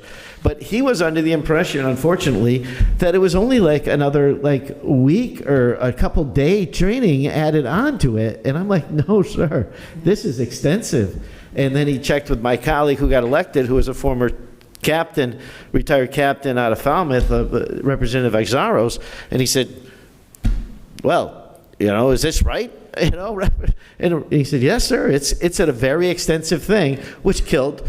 There's no way you can have part-time people that do it. And now we have several communities, many of whom you guys represent, that, or at least the senator, because I think you have a smaller footprint, or vice versa, but that rely on a part-time force, right? And then they rely on the state police after hours, and now that's gone. Yeah. You don't have that, and within that, they also eliminated constables. So we can't even raise our own militia, and then we can talk about the gun bill, but another day. That's another story. I'm going to push back on what you said for the very simple reason that I do think the fact that it was rushed so much is one of the reasons that we're seeing here. So the rep wasn't in at that point, but I, at the time, not only was against it, I spoke against it on the floor for the very simple reason that this was a bill, because of that timing, I would argue, that led to so many of the unintended consequences. And right now, if you look here and nationally, we've got a crisis brewing that not enough people are talking about, and it's that young men and young women are not signing up to be police officers anymore. And you're starting to see that manifested in places like here and beyond. So we organized probably about, 2 months ago, small town chief. Senator Comerford organized it. And that was the biggest takeaway. There are many small towns that it is their chief and their chief only. Mm-hmm. It's their chief that's responding by themselves. And I'm never going to do this, but I came as close to doing it as I possibly could when we were having this conversation. And a big part of it was, we told you so. This was the unintended consequence of that legislation, that for all intents and purposes, you were going to eradicate small town policing because they can't afford it. They can't do the training. They can't keep it up because many of the people who are part-time officers in small communities, when you tell that person who has a 9-to-5 job that they have to go away to the academy, they're like, later, not even going to do it. The one thing that I will say is that, again, I guess better late than never, I think a lot of folks who voted for the legislation are sitting back and saying, oh my God, we're approaching a scenario where we could call 911 in certain communities and people might not show up. I get your point. I got it years ago. I got it in 2020, and this was a big deal, and it's something that we need to address. And I'm going to leave it at that because I got a lot of passion on that bill, a lot of topic on that. Great. It's good. Good. So last thing, maybe Dan? Yeah. So we talked about housing, and the other part of housing is, we want to make sure that we're creating jobs, right? And if I look at Southampton, we're not so much of a having bricks and mortar buildings where people report into work. It's more of they may be working from home, and one of the efforts we have right now is providing them with faster broadband connections to their house. Our technology committee is working, and the town got past our second vote to approve the municipal light plant. So now the next step is partnering up with, we have a couple of towns around us, we're lucky, Westfield and Holyoke and South Hadley, that have already, gone far down this road so they can help us. But we're heading that way too. And my question is there any ways, as we take this journey, you can help us? Because I know it's going to be expensive, for sure. I think a lot of communities have already taken advantage of that, and I was appointed to like a broadband committee, but we haven't met that much about it for rural broadband. But again, you look at Westfield Fiber. I mean, they've outfitted a lot of the hill towns. Yep. I mean, far out up like Goshen and stuff. So they've helped a lot of communities in that endeavor, and I know there is some money out there, so we can definitely help you look at that synergy. Just how much? I've heard it's in the millions to have, if you want to be like your own center and have it support yourself. Control of your own broadband. Control of your own broadband, Probably the model that's been done with some of these other rural communities that have brought in. And you guys have met with Whip City and Holyoke Gas and Electric Shed out of South Hadley that are the two main ones on either side of our, borders here. So those are ones that we've been talking to, and but just looking forward in terms of the next steps on that. But then looking for further funding. I mean, the whole at a federal level, the infrastructure bill. We keep hearing about the infrastructure bill. I'm not sure.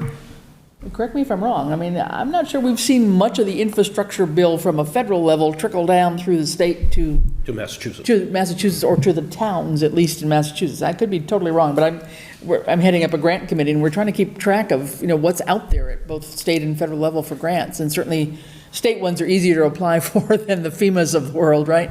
But there's programs that theoretically are there that we hear about, but I'm not aware that too much of that the bipartisan infrastructure bill from the federal government has really hit us at our local levels. And I could be totally wrong. So if there are links there that we need to know about, we'd appreciate that. No, I was just going to say, many of us feel the same way. I mean, I've heard about it. I mean, but I want to see more of it. And look, we had this was definitely part of our conversation last year, and I think there's been. The short answer is I don't have an answer on that. Yeah, it's kind of a broad question. Well, no, to the extent that, I mean, what is Massachusetts getting out of this very large infrastructure package that everyone talks about? The short answer is where those projects are going. Why aren't we having a ribbon cutting right here for broadband, something like that? I don't have the answer to that question, and it's incredibly frustrating because I hear about it when I turn on the news when I get home at night, this package, but I'm not seeing it. To your point, and I think I think the state does a much better job than the feds. I think that goes without saying. This is what's out there. You may not get it, but this is what's out there. This is how you apply for it. Yeah. So to the extent that we can try to track you down, where's this infrastructure money in Massachusetts, we will. But I know that's a frustrating answer. It frustrates me saying that.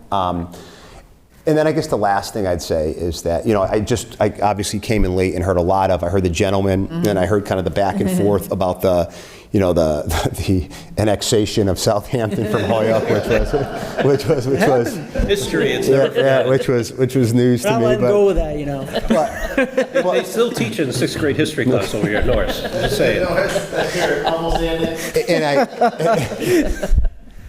And I know you mentioned there's a lot of people who are listening via remotely, et cetera. Just kind of saying this to everyone. Like, if there are, it is indefensible that there was from our standpoint, that there is a state issue that it sounds like this gentleman had this brewing for a year and a half, right?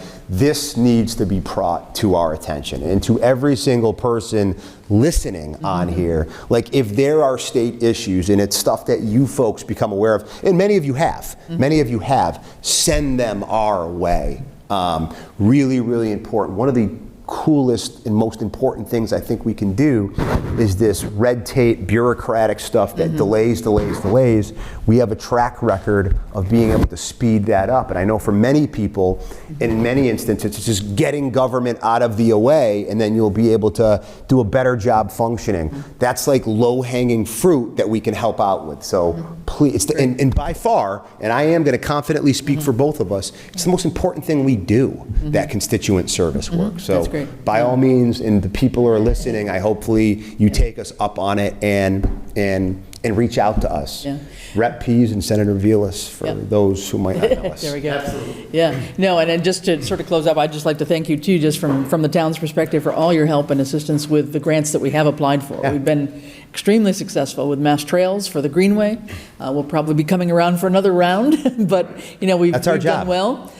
We've had some great partnerships too with Mass DOT, working on a new project with them coming up, and we've applied to the one-stop program for some funds for the public safety complex. So that's due to be announced maybe next month. That we'll find out whether we were competitive or not. But I mean, we're trying. I mean, I think many towns, don't have the ability. Well, most towns don't have the ability to have a grant writer. We don't, so we've got a volunteer committee that's doing it. But even many towns don't even have people that get together to do that. And we've been, quite successful. But I mean, it's tough to find the right match and the right grant for our population size. We're not an economic justice community. We don't quite fit. We have to lean a little on Westfield and a little on Holyoke and say, well, they're our neighbors, and by extension, some of these other attributes kind of fall into Southampton, But it's a challenge. But I mean, we will, continue to approach you guys. You've been extremely responsive, when we've needed letters of support for the grant applications we put in. So we really, really appreciate that. And anytime you hear of a grant opportunity related to broadband, greenway, building construction, senior center, as well as public safety, any of those things. we'll, just feel free to also shoot them our way, and we'll. So I'll just, on the affordable housing stuff, feel free to, again, got some great intel last week at that hearing, but just, if you have thoughts. Sierra. She has thoughts. Please send them our way, because that is the one thing we do. It has been, we are doing a housing bond bill. And again, I can't stress enough, and this is what you kind of just were talking about too, the communities, the tweener communities, if you will, right? That they're too big for some things, too small for others. A lot of those communities, I represent a good amount of them, and it's a challenge, right? It's a real challenge, and as I said at the beginning, as it relates to some of the housing stuff, some of the education stuff, there's getting to be that recognition. There is that recognition now, and I wouldn't have said that last year, that there's some communities that are kind of just falling through, if you will, and we need to do a better job finding out about their needs. And you want to know what? By having us here, you're continuing to do that. But to your point, you do a great job keeping us abreast of all of the things out there anyway. Obviously, keep the grant stuff coming. We'll do anything we can. Great. Thank you so much for your time, for your time and effort. Sorry. Because I just, Yep. question came up about Oh, I'm sorry. what's going on with the Landscape Partnership Grant, and I just had a couple texts from Kestrel Land Trust, and it seems that there are budget issues for both EEA and DCS that are potentially leading to the slow response on the application for the Landscape Partnership Grant. So I'm bringing it to your attention because No, this is not the one that Art was talking about. No. This is for you. this is for all of us. This is the Landscape Open Space Partnership Committee Grant, report, yeah. You're saying from the state. Yes, exactly. There is so if I could ask you. Go ahead. If I could ask you to follow up, can you send me an email? Sure. What you just said. Okay. And I will get you an answer as Okay. to what the holdup is. Okay, great. Yeah, we just need the details. I just need that. Just give me the details, and we will pick up the phone tomorrow, Yeah. right when you get it to me, and I will get you an answer to your question. Okay, thanks. 100%. We'll do it. That's EPS. Thanks. It goes without saying. Thank you so much for your time. Much appreciated. All right. No, hey, thank you for coming. Perfect. I know you've had a long day. Thanks very much. All right. Good. All right. So with that, let us move on to the rest of our meeting. I think next up will be the town administrator report. Ed, we'll let you take a go at that. Yeah. Yeah. Okay, yeah. Cindy, could I have you guys, or just text it to him or something? Yeah. Yeah, Ed, please. Yep. Let's see. We have been informed by Eversource that they will be doing vegetation work in the area of their transmission right away adjacent to White Loaf Road and Middle Road during the fall of 2023. Jerry Paquette's military obligation is going to continue indefinitely, and he is resigning from his position as our Veteran Service Officer. We will have to post this position to be filled. Our current temporary Veteran Service Officer is interested in this position. The septic pump and the septic control board, which were damaged by lightning at the Edwards Library, have been replaced. Tom Gaughan's last day of work for the Southampton Water Department was this past Wednesday. The water commissioners have appointed Dennis Senecal as the interim water superintendent until a replacement can be hired. The interim fire chief EMS director's appointment will expire on September 30th. The select board should consider extending Rich Fazoli's appointment for an additional 2 months until November 30th while the search for a new chief is taking place. BG Mechanical has replaced a circulating pump and the mixing valve for the hot water supply system here in Town Hall. The exterior painting and woodwork repair on the historic Old Town Hall / police station is currently taking place and is progressing nicely despite some of the inclement weather we have had.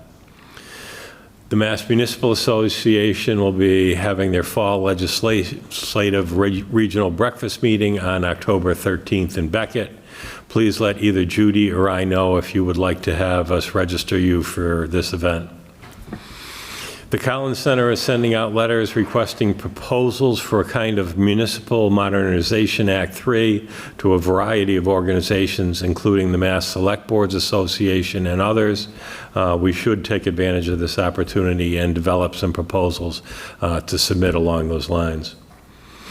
Upcoming Select Board meetings September 14th and 26th, and Select Board meetings for October to be determined. Okay.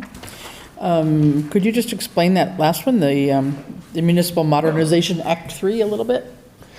The state has done 2 municipal modernization acts along the way.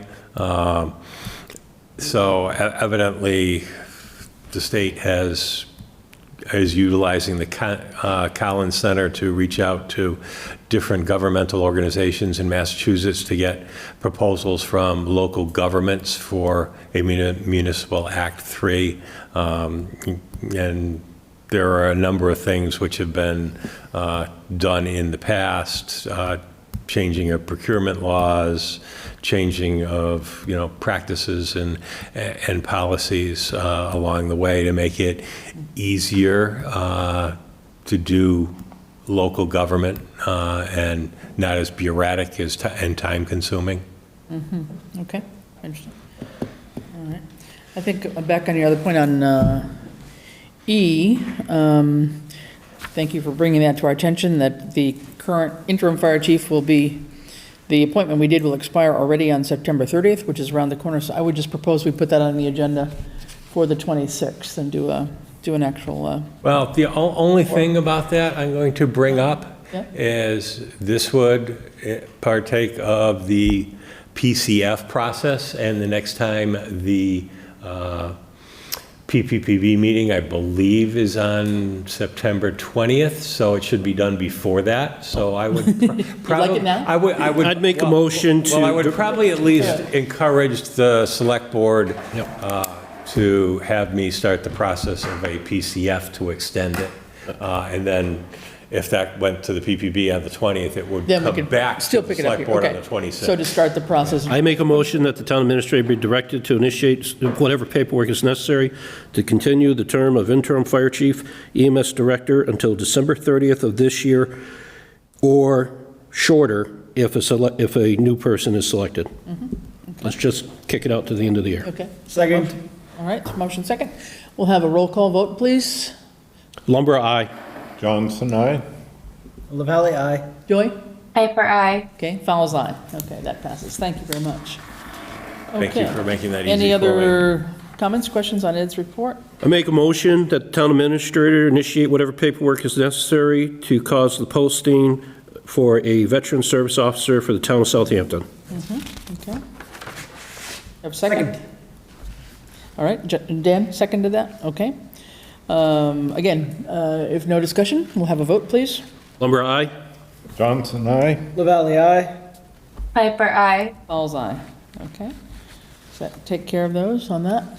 And I guess just a word of, no, he's already gone. He left, I believe, on the 7th was his last day, but just some words of thanks and appreciation for Tom Gaughan as our water superintendent for his time serving the town of Southampton. We much appreciate his work with us and wish him well in retirement, and also thank the commissioners for at least putting forth an interim water superintendent until someone else is selected. So thanks, everyone, and another retirement of a longer-term town official here. So thank you, Tom, and enjoy your retirement. Okay. Next, how about a couple of committee reports? Who would like to start? Who's got? Dan, you got anything? Yeah, so we had a meeting in the Ad Hoc Technology Committee, and one of our topics was looking at what we want to propose to the Select Board to include in our charter for 2024. Assuming we still have the items that we have ongoing, which include the server at Town Hall, the broadband initiative that we just spoke of with the senators, And so we'll be talking amongst ourselves, and I believe over the next meetings or two, we'll be coming back with some suggestions of topics that we believe will help the town technology-wise. Great. Okay. All right. Stephen, anything? Triple play. Planning board met, and I shared with them our thoughts about a new process for chapter land removals, and they look forward to receiving the draft. It was a first impression for them. Zoning Board of Appeals need to clarify what the best way to provide support from this board to theirs. I know I'm appointed adjunct, but because of the representation on the planning board and ZBA in here, I flagged that to Ed that we probably should disentangle this a little bit so that I'm not in all places at all times. Right, yeah, that might be a conflict of interest should something come before the planning board and then on to ZBA, so. And while we'll have to recusal take that is up. a possibility, you end up with quorum problems. Right, yeah, we'll probably take that up at our next meeting. I think we'll have to think about that a little bit. And then this morning, Board of Assessors met, and they're dealing with staffing shortage that is chronic, but acute as well, in that their assistant is out on medical leave, personal leave. So they're moving through the process to hire the administrative assistant previously approved for that office. Pick up some of the So that would be some paperwork that would still have to come before There's no, Yes. there's no budget. PQB on that, They would have to do a PRF and PRF on that, yeah. submit it to the PPBB, and then it would come to the select Yeah. board. Darcy is clarifying the process. Okay, all right. They were hopeful that there was something in the can that could be revived quickly. If there is, it would be an old job description from way back when that might have existed way back when before we had an assistant to the town assessor. I have no idea what's out there. They have the job description. Yeah. I believe Robin, because I was working with Darcy on yesterday, I think it was. I believe Robin had a copy of the posting that they utilized when Janine was hired. And I had recommended Darcy to just basically use the same thing. And either, I gave her the grade of the position and the full scale range, and told her that, either could or could leave that blank in the posting, but I believe she's got everything they need now to get the paperwork to the PPB to get that posted and get a second person into that office. Okay, good. Yep. And they were also very interested in the idea of a more coordinated process for chapter land review. Okay, great. John, anything? Yeah, no, I don't. Norris is meeting tomorrow night for the local school committee. Finance is scheduled to meet only to have a conversation, because at this point they don't have a quorum, the week after. And what else I got? Oh, PPP will be meeting next Thursday, so I haven't had any subcommittee meetings. Okay, thanks. Joy, anything? No, CPC met and Sierra already spoke Okay. for them, and Housing Authority meets tomorrow night. Okay, yeah, I think all of your committees were represented here tonight, right? Yes, Basically. most of them were, Yeah, except for, okay. yes. Not all of them, yeah, but a couple of them were. Good. All right, I've got just a couple from my end. The COA board met on September 6th, and that was pretty much routine business, but with the various committees reporting out on any kind of updates that they might have had from, from their finance point of view. They were looking at some updates on the recruiting and the future interviewing process for their candidates for the program and volunteer coordinator positions. There were a couple of people that had attended the open meeting law sessions that had been organized by the town clerk, and they reported out on the key points there. They thought that was really very helpful for those that were brand new on a on a board to understand the whole process of open meeting laws. As noted in previous meetings, we do get some of our funding from the state formula grant, and that formula has changed a bit this year, going from $12 per person to $14 per person.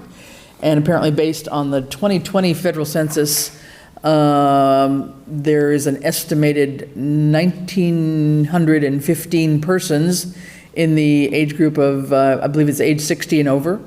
And so that multiplies out to probably around $26,810 coming into the coffers for the COA to help cover partial salary costs and some of the other expenses. So that hasn't arrived yet, but that's what they're estimating will come in. The census numbers we had were probably a little bit higher, but according to whatever the federal census was in 2020, that's what they're using. And that came out at 1915 in terms of people at that point in time. And just to note, the Friends of the COA had their annual picnic a couple of days ago at Conant Park and managed to escape the raindrops, or in between raindrops, and about 80 people attended. So COA's just got a lot of interest. Brand new director is getting involved and getting to meet people, and so it's been a great turnout for her first couple weeks here, I think, of really getting her feet wet with the COA. Public Safety Building Committee had their on-site meeting with the consulting firm HKT on August 31st. It's pretty much a day-long event where HKT team came out and toured both the fire and the police stations, met with each chief, going over in detail responses to a questionnaire that HKT had sent to each chief, especially focusing on needs assessment, staffing, those kinds of things. And they did take a long time kind of going through that questionnaire, being sure that they understood the answers to that set of information that the chiefs and the interim fire chief had provided. And then there was also a joint meeting of the chiefs talking about shared space. So there would be some kind of a community space that would be shared between fire and police departments. And so we were expecting HKT to get back to us fairly soon with their analysis of what they heard and what they learned, and may come out with some initial total space and possibly even a cost per foot estimate, just in terms of knowing how much footage we're talking about and what that might look like, just to get us an initial thought on that. There's a whole lot more work to do, obviously. The next step is going to be probably for their site engineers to come around and visit each of the proposed sites and do their evaluation of various environmental, utility, and traffic access issues and management needs there. And then the committee also met yesterday to focus on more ideas for public outreach and communication strategies to help the residents understand the need and the required features for a public safety facility. I think one of the things that came across as there was the tour of the police department in general, there are so many things that, so much space has been used for necessary things. I mean, there's, an under the stairs closet that is used for storage. I mean, there's another thing that's used for, the evidence room or other things. And so the chief was very, he really phrased it very well, that no matter what the size of the police department, the function of the police department and all its things that they are responsible for are the same, whether it's us, whether it's Westfield. You need a booking room, you need an evidence room, you need a whatever. And so I think that was very helpful for them to also hear that, but to look at all the tiny spaces that the current chief has managed to allocate for the various things that he needs to do over at the fire station, at the police station. One of the things that we're going to be talking about too is looking into eMedia to help us out to do a short video probably of each location that can be used for some general public education in general. And then the chiefs are going to be looking at scheduling some tours of both the police and the fire department for interested residents that want to just take a look and see how cramped things are and really understand better the needs. I think you hear people talk about it, but until you actually go and try to squeeze through between, the fire truck and the wall, you don't really realize what little space there is. And so that will be something that they'll be doing, and talking about, maybe some special sessions, maybe, separate meetings of the chiefs with folks at the senior center, people, maybe the parents at Norris, having some special meetings there, maybe even doing up a brochure that could be mailed out to the various households as we get further down in the process. So there's some good momentum going on, and hopefully that will continue. Other than that, we'll have working on a grant committee meeting probably for around the 21st of September. There's a lot of grants that are coming due or will be coming due in the next couple of months, and so we want to be sure that we are aware of their eligibility criteria as well as the deadlines for applying. And we'll be looking certainly at some of the ones for the fire and public safety facility building, as we've talked about tonight. There's a couple of ones, but a couple of them are federal grants, which are just a nightmare to apply for. But we may need some help if we get to that point. And we will be waiting to hear the results of the one-stop grant, probably not until next month, which is the one that we had applied for some funds toward the public safety building construction part or design part. So that's about it in terms of those situations, okay? All right, so that takes care of our various reports and liaisons. We have next on the agenda various appointments. I don't think I... Point of order? Yes, sir. On that subject there? Yep. Did we already take a vote on one individual, or is somebody getting off the ad hoc? No, we did. We had already on the cost efficiencies? Yeah. Yeah, we did Bob Riggs already, and I think we did me. Is that what you were referring to? Well, your name's missing. I know we did Bob Riggs. I'm pretty sure we did me. Yes. I think we did. Yeah. I think I already got reappointed. I just want to make sure before I nominate myself. Sorry. Yeah, there's a bunch from the ad hoc cost efficiencies committee. Some come from other places and or are part of that cluster group, and so we do need to actually reappoint people and have them get sworn in again by Lucy. So yeah. Yeah, I think if my memory's correct,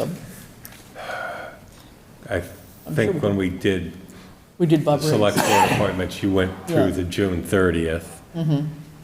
I think the rest of us actually are, I don't think our terms expired till November or whatever, so this will take them to June 30th. Well, if we'll double check that, John, but I'll be sure that if not, we'll put it on the next agenda.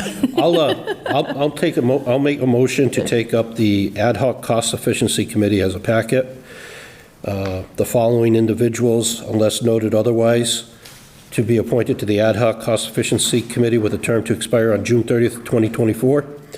John Lumbra, Ian Illingsworth, Bradley Oxon, Eliza Pluta, Jeanette Kane, Ed Gibson, whose term will be different, and he will expire on December 31st, 2023. Okay. My term will expire. I don't intend to expire on December 31st. Just reading what it says. John. Just reading what it says. It says term to expire. It doesn't say I will expire or he will expire. Okay, so that's that group for the cost efficiencies committee. Could I have a second, please? Second. All right. Second by Stephen. Could we have a roll call vote, please? All those in favor? Lumbra, aye. Johnson, aye. LaValle, aye. Piper, aye. Fowles, aye. Okay, good. And then we've got three that I'll take up from the grant committee. Caitlin Swistak-Rooks and Diana Fetterman to be reappointed to the ad hoc grant committee and their terms to expire June 30th, 2024. And also Ed Gibson to the same committee with his term to expire December 31st, 2023. Second. All right. All those in favor, roll call, please. Lumbra, aye. Johnson, aye. LaValle, aye. Piper, aye. Fowles, aye. Okay, good. That takes care of those. Thank you.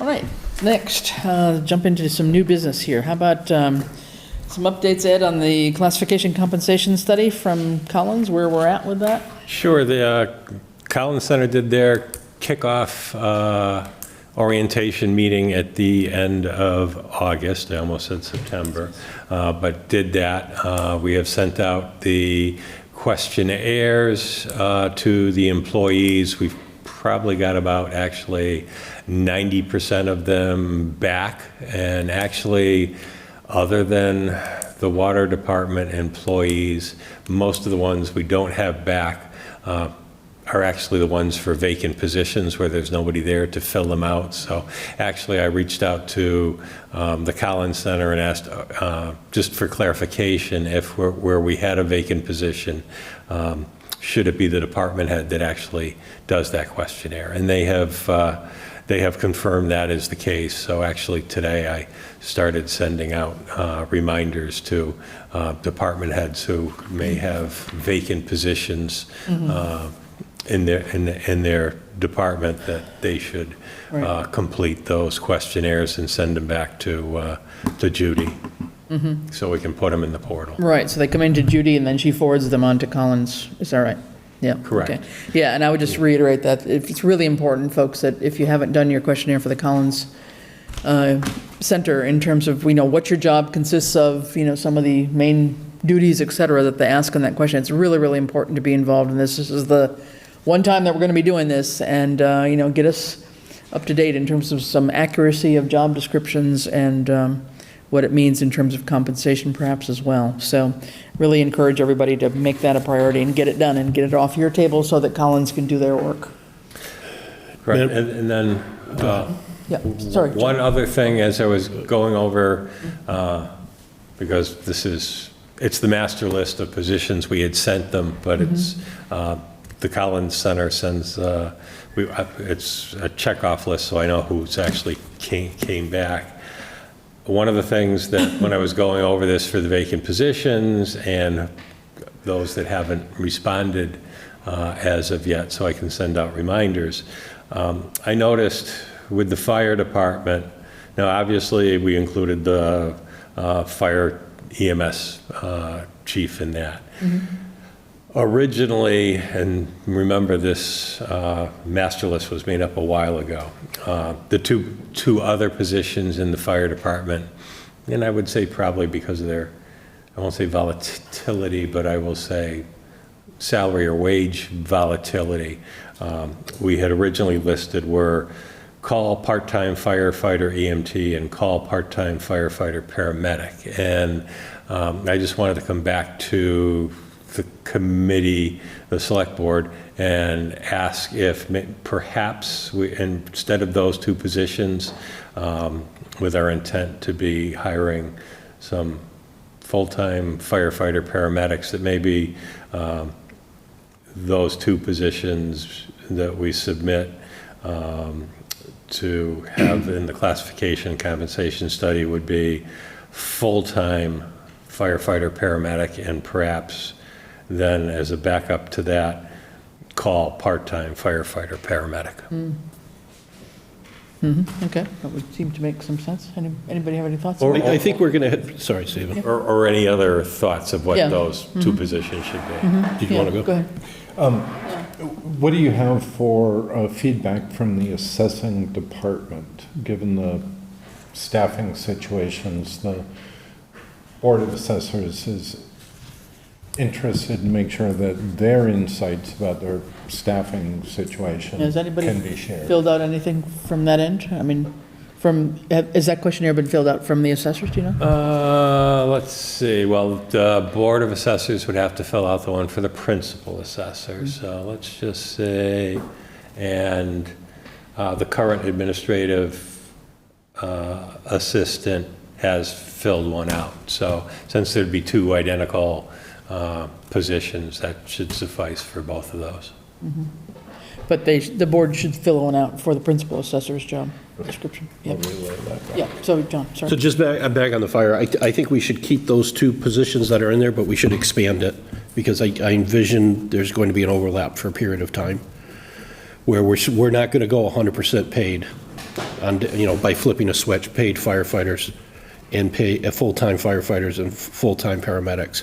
I think there's going to be, at least based on the last budget, 2 full-time paramedics that are going to come on, but the rest is still going to be possibly the on-call. So I would say keep what's there, but add full-time / part-time firefighter, full-time / part-time paramedic, and even if you want to do an EMT in there to get it. Because to your point earlier, Chair, this is the one and only time we're going to get this. But you were suggesting a firefighter / paramedic, right? Right? I mean, Well, if I was a voting member of this body, what I would be going for would be basically firefighter paramedics, whether they're full-time, part-time, what have you. right. So, But isn't that what we budgeted for, though, right? We put that in the Well, budget, didn't we? you can keep these and add. Just remember, once you do that, you're adding $500 a position. Right. And I've got someone down there that won't let me deficit spend, so. It's ARPA money.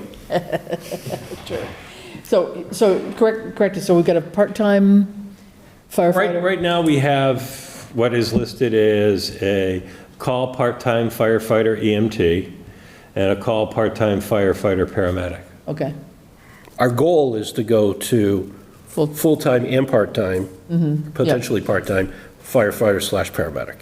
right, and we. So I guess at the very least, that has to be in there. Yeah. And I would think there's a difference in wage between a full-time employee and a part-time employee. Yeah, so I think at least the full-time firefighter paramedic. So should be in there. add that. Okay, all right, Yeah, okay.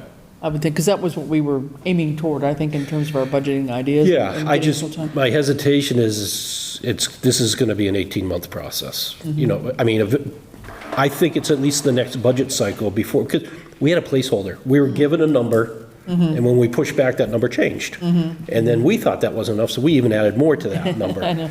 So I'm not sure if we budgeted for 100% Yeah, well, around-the-clock coverage.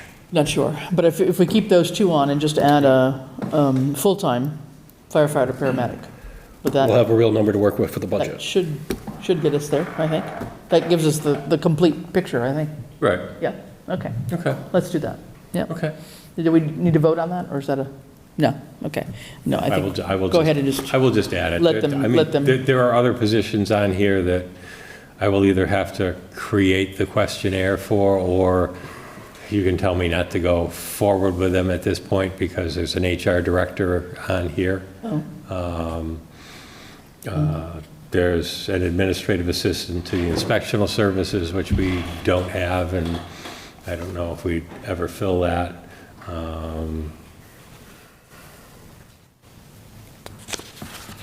That's, yeah, it's the only two that come to mind that, at least right now, we don't have any, we'd like to have those positions, but we don't have any immediate plans to, so. okay. This is much more immediate, so let's add that one on there. That's fine. Okay, I will do that, thank you. Good, all right. Next, bylaw amendment proposals. This is before you've got basically the final version of the couple bylaws that we had discussed last meeting, at least, on the membership on boards, committees, commissions, and councils, and then elected, same group, elected and appointed boards, committees, councils, et cetera, ad hoc committees, operating procedures. So one is membership, one is operating procedures. This now incorporates the various edits that people had suggested to me, and all we need now to do is to say, okay, this is fine at select board level, but it then would be allowing Ed to move it on to KP Law for their review. Because if we were to actually, get them toward a special town meeting warrant, KP Law takes a look at them first and makes any recommendations and changes for that wording to be sure it's consistent with whatever they know we should be doing. So if anybody had any further thoughts on this, otherwise, I think we're ready to move both the membership and the operating procedures forward to the next level. Do you want to take a minute to look at them, or there's trying to think what the where was there? The same as were in our packet. Yeah, these are the ones that were in the package, and They were very good. they reflect the couple changes that had been suggested at the last meeting, which I'm trying to remember where they were. Goodness. I do get concerned about hard coding URLs in here. I'm sorry? Hard coding I do get concerned about hard coding these URLs in here because the website address may change. So looking at section 3 in the membership boards, committees, councils bylaw. I don't think the web page won't change, the website, you mean? Could. You could. I would just say town of Southampton. Oh, I see, okay. Don't go any deeper than that. I see, okay, all right. Oh, I see, just do townofsouthampton.org and not the actual page, is what you're saying? Yes, please. Okay, got it, thank you. Got it, okay, anything else? All right, if nobody has any other comments or questions, I'll take a motion to move these forward to KP Law for their review.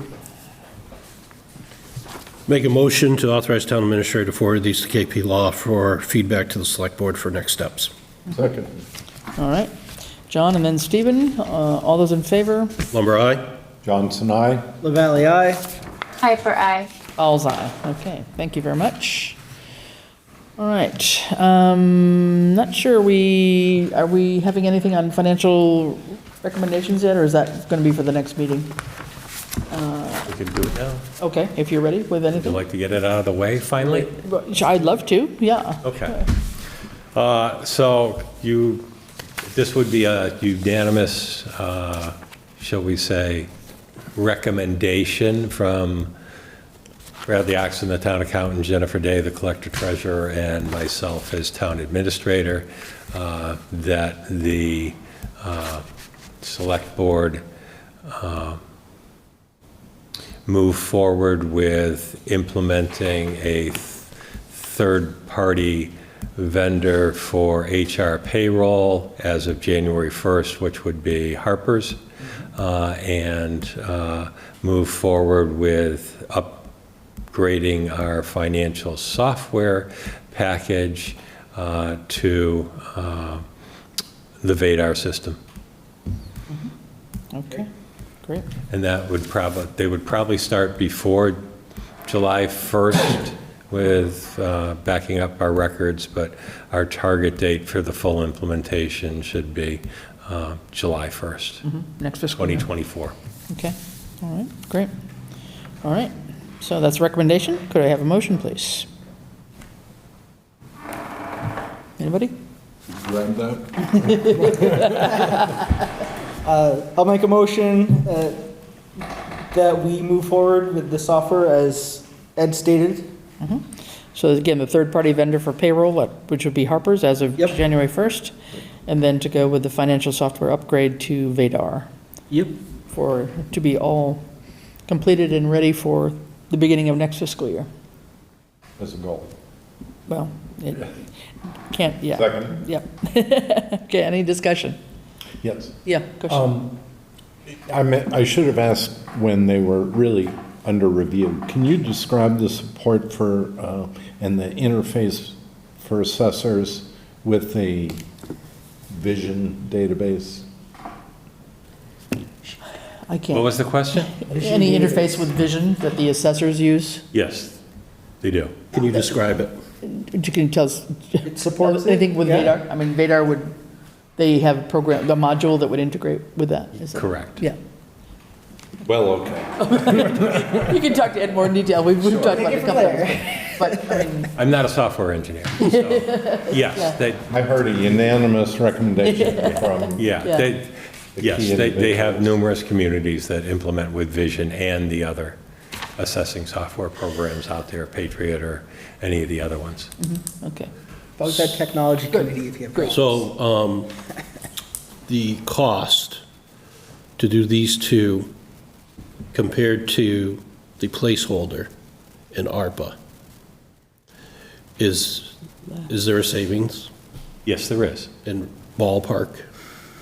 I would ask all the select board members to refer to all the paperwork they had at their last meeting that had all that All right, financial because data. I don't remember, Yeah. I don't remember information on the payroll, so I move we defer Yeah. this vote until our next meeting, and I'll research it. I No, just don't it's- remember, I remember authorizing Yeah, it's- third party. Yeah, Yeah. it's about, It's about- even with the third-party payroll, Yeah.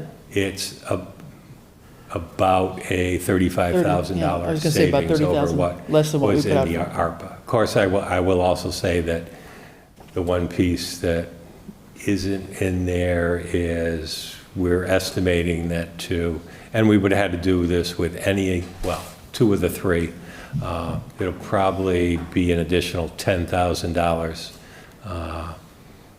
cost to purchase our current Database. point tax and water billing information. But and I'm doing this by memory, the placeholder was 128,000. Correct. I believe with the VADAR, including the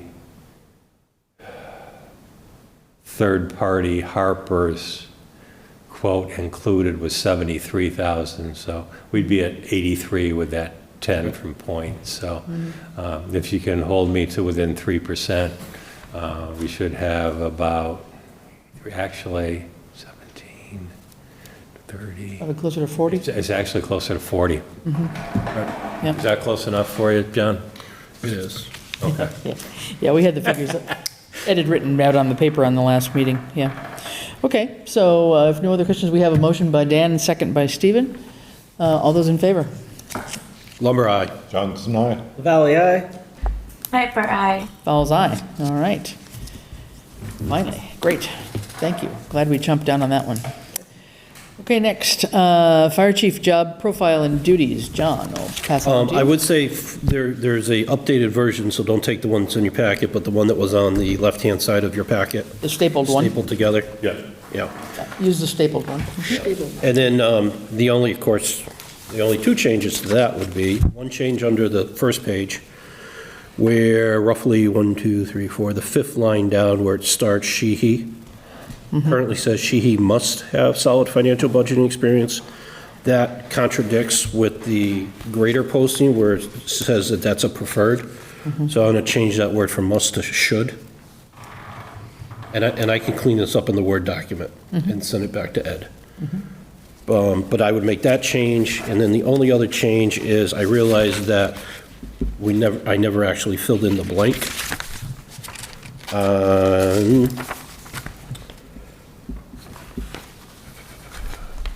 Under Southampton, so it's the page 4, under the Southampton Fire Department, the second paragraph where it talks about the apparatus. And then I put in, make sure to add in the date and ages. I never did that. So what I want to put there is just reference the Chief Anderson report. Okay.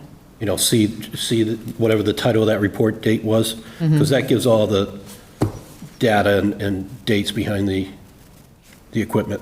Okay, yeah. That ties in there. Yeah, and right above that, and it might have been my highlighting rather than yours, up in the public safety paragraph there, the 10,000 calls. Oh, I did confirm, so I confirmed that with the police chief, and it's actually higher than that. Oh, really?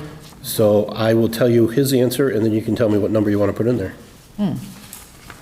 Because he gave me a range somewhere here. This is an annual, And I asked what was the annual emergency dispatch phone calls, because they log each call, so they know how many calls they have per month and per year. And he says it ranges anywhere from 10,500 to 13,000 calls annually. So I don't know if we want to go in the middle and say 11,250 or 11,000. I think you could say, yeah, maybe around 11,000, but let's add the word in annually there, logged in by. Yeah, an average about, yeah, yep. Yeah, add the word annually in there, that's all. Let's see. And I think I know you found this in the historical preference back on page 2. You just don't like the mining, do Just, you? in the paragraph, so this is history, true. So today Southampton is a community of commuters and a few farmers. Despite the loss of farms, residents perceive Southampton as a rural community with small-town character. Currently, it is not agriculture, but services, trade, mining, and construction that comprise the bulk of its economic base. Wow. I think You're going back in time. if we have to It's look. off the webpage. I figured the webpage was accurate. Trade, my mining is not, I think I would certainly take out mining, and I don't know if I'd even take out trade, but I'll defer to anybody else, but that just seems, it's part of the history, absolutely. But, not currently, so it's. Got a number of trade Yeah, people. so I think just take out mining. The mining? I think that would be my only thought on that. But other than that, I think this gives a pretty good Bitcoin miner? overview. And I think on the, where did we added in some of the ARPA stuff I think you had wanted, right? Yep. I don't know if that, I don't know, I might have listed, I don't know if it was a paragraph or if it needed any lead into it or anything on that. Where was that? I thought somewhere. It's on page 3. The town received 1.8 million in ARPA grant funding. Yeah, so maybe those just join together, right? The test kits and whatever, there's no break there, just tie that paragraph together with the sentence above it. Yep. That's all. Yeah. Good. I think that looks pretty okay. So what is the next step? So this gives us the This needs to go posting, this gives us the summary for the ad and the posting to attach to PCF or PRS, whichever Okay. the proper term is, to get that in, and then as chair, I have plenty of time to get this on Thursday's hearing for Right. PPP. Okay, you're meeting on the, And then get that ball rolling up there, or at that committee, and then bring it back here. Yep. And then I think so we have to have that, right? Because we need the permission to go higher. right, Right, and then we had been talking about appointing a committee to this, but the recommendations from Chief Anderson and even our recently retired chief and our interim chief was to utilize a, assessment center. thank you, assessment center.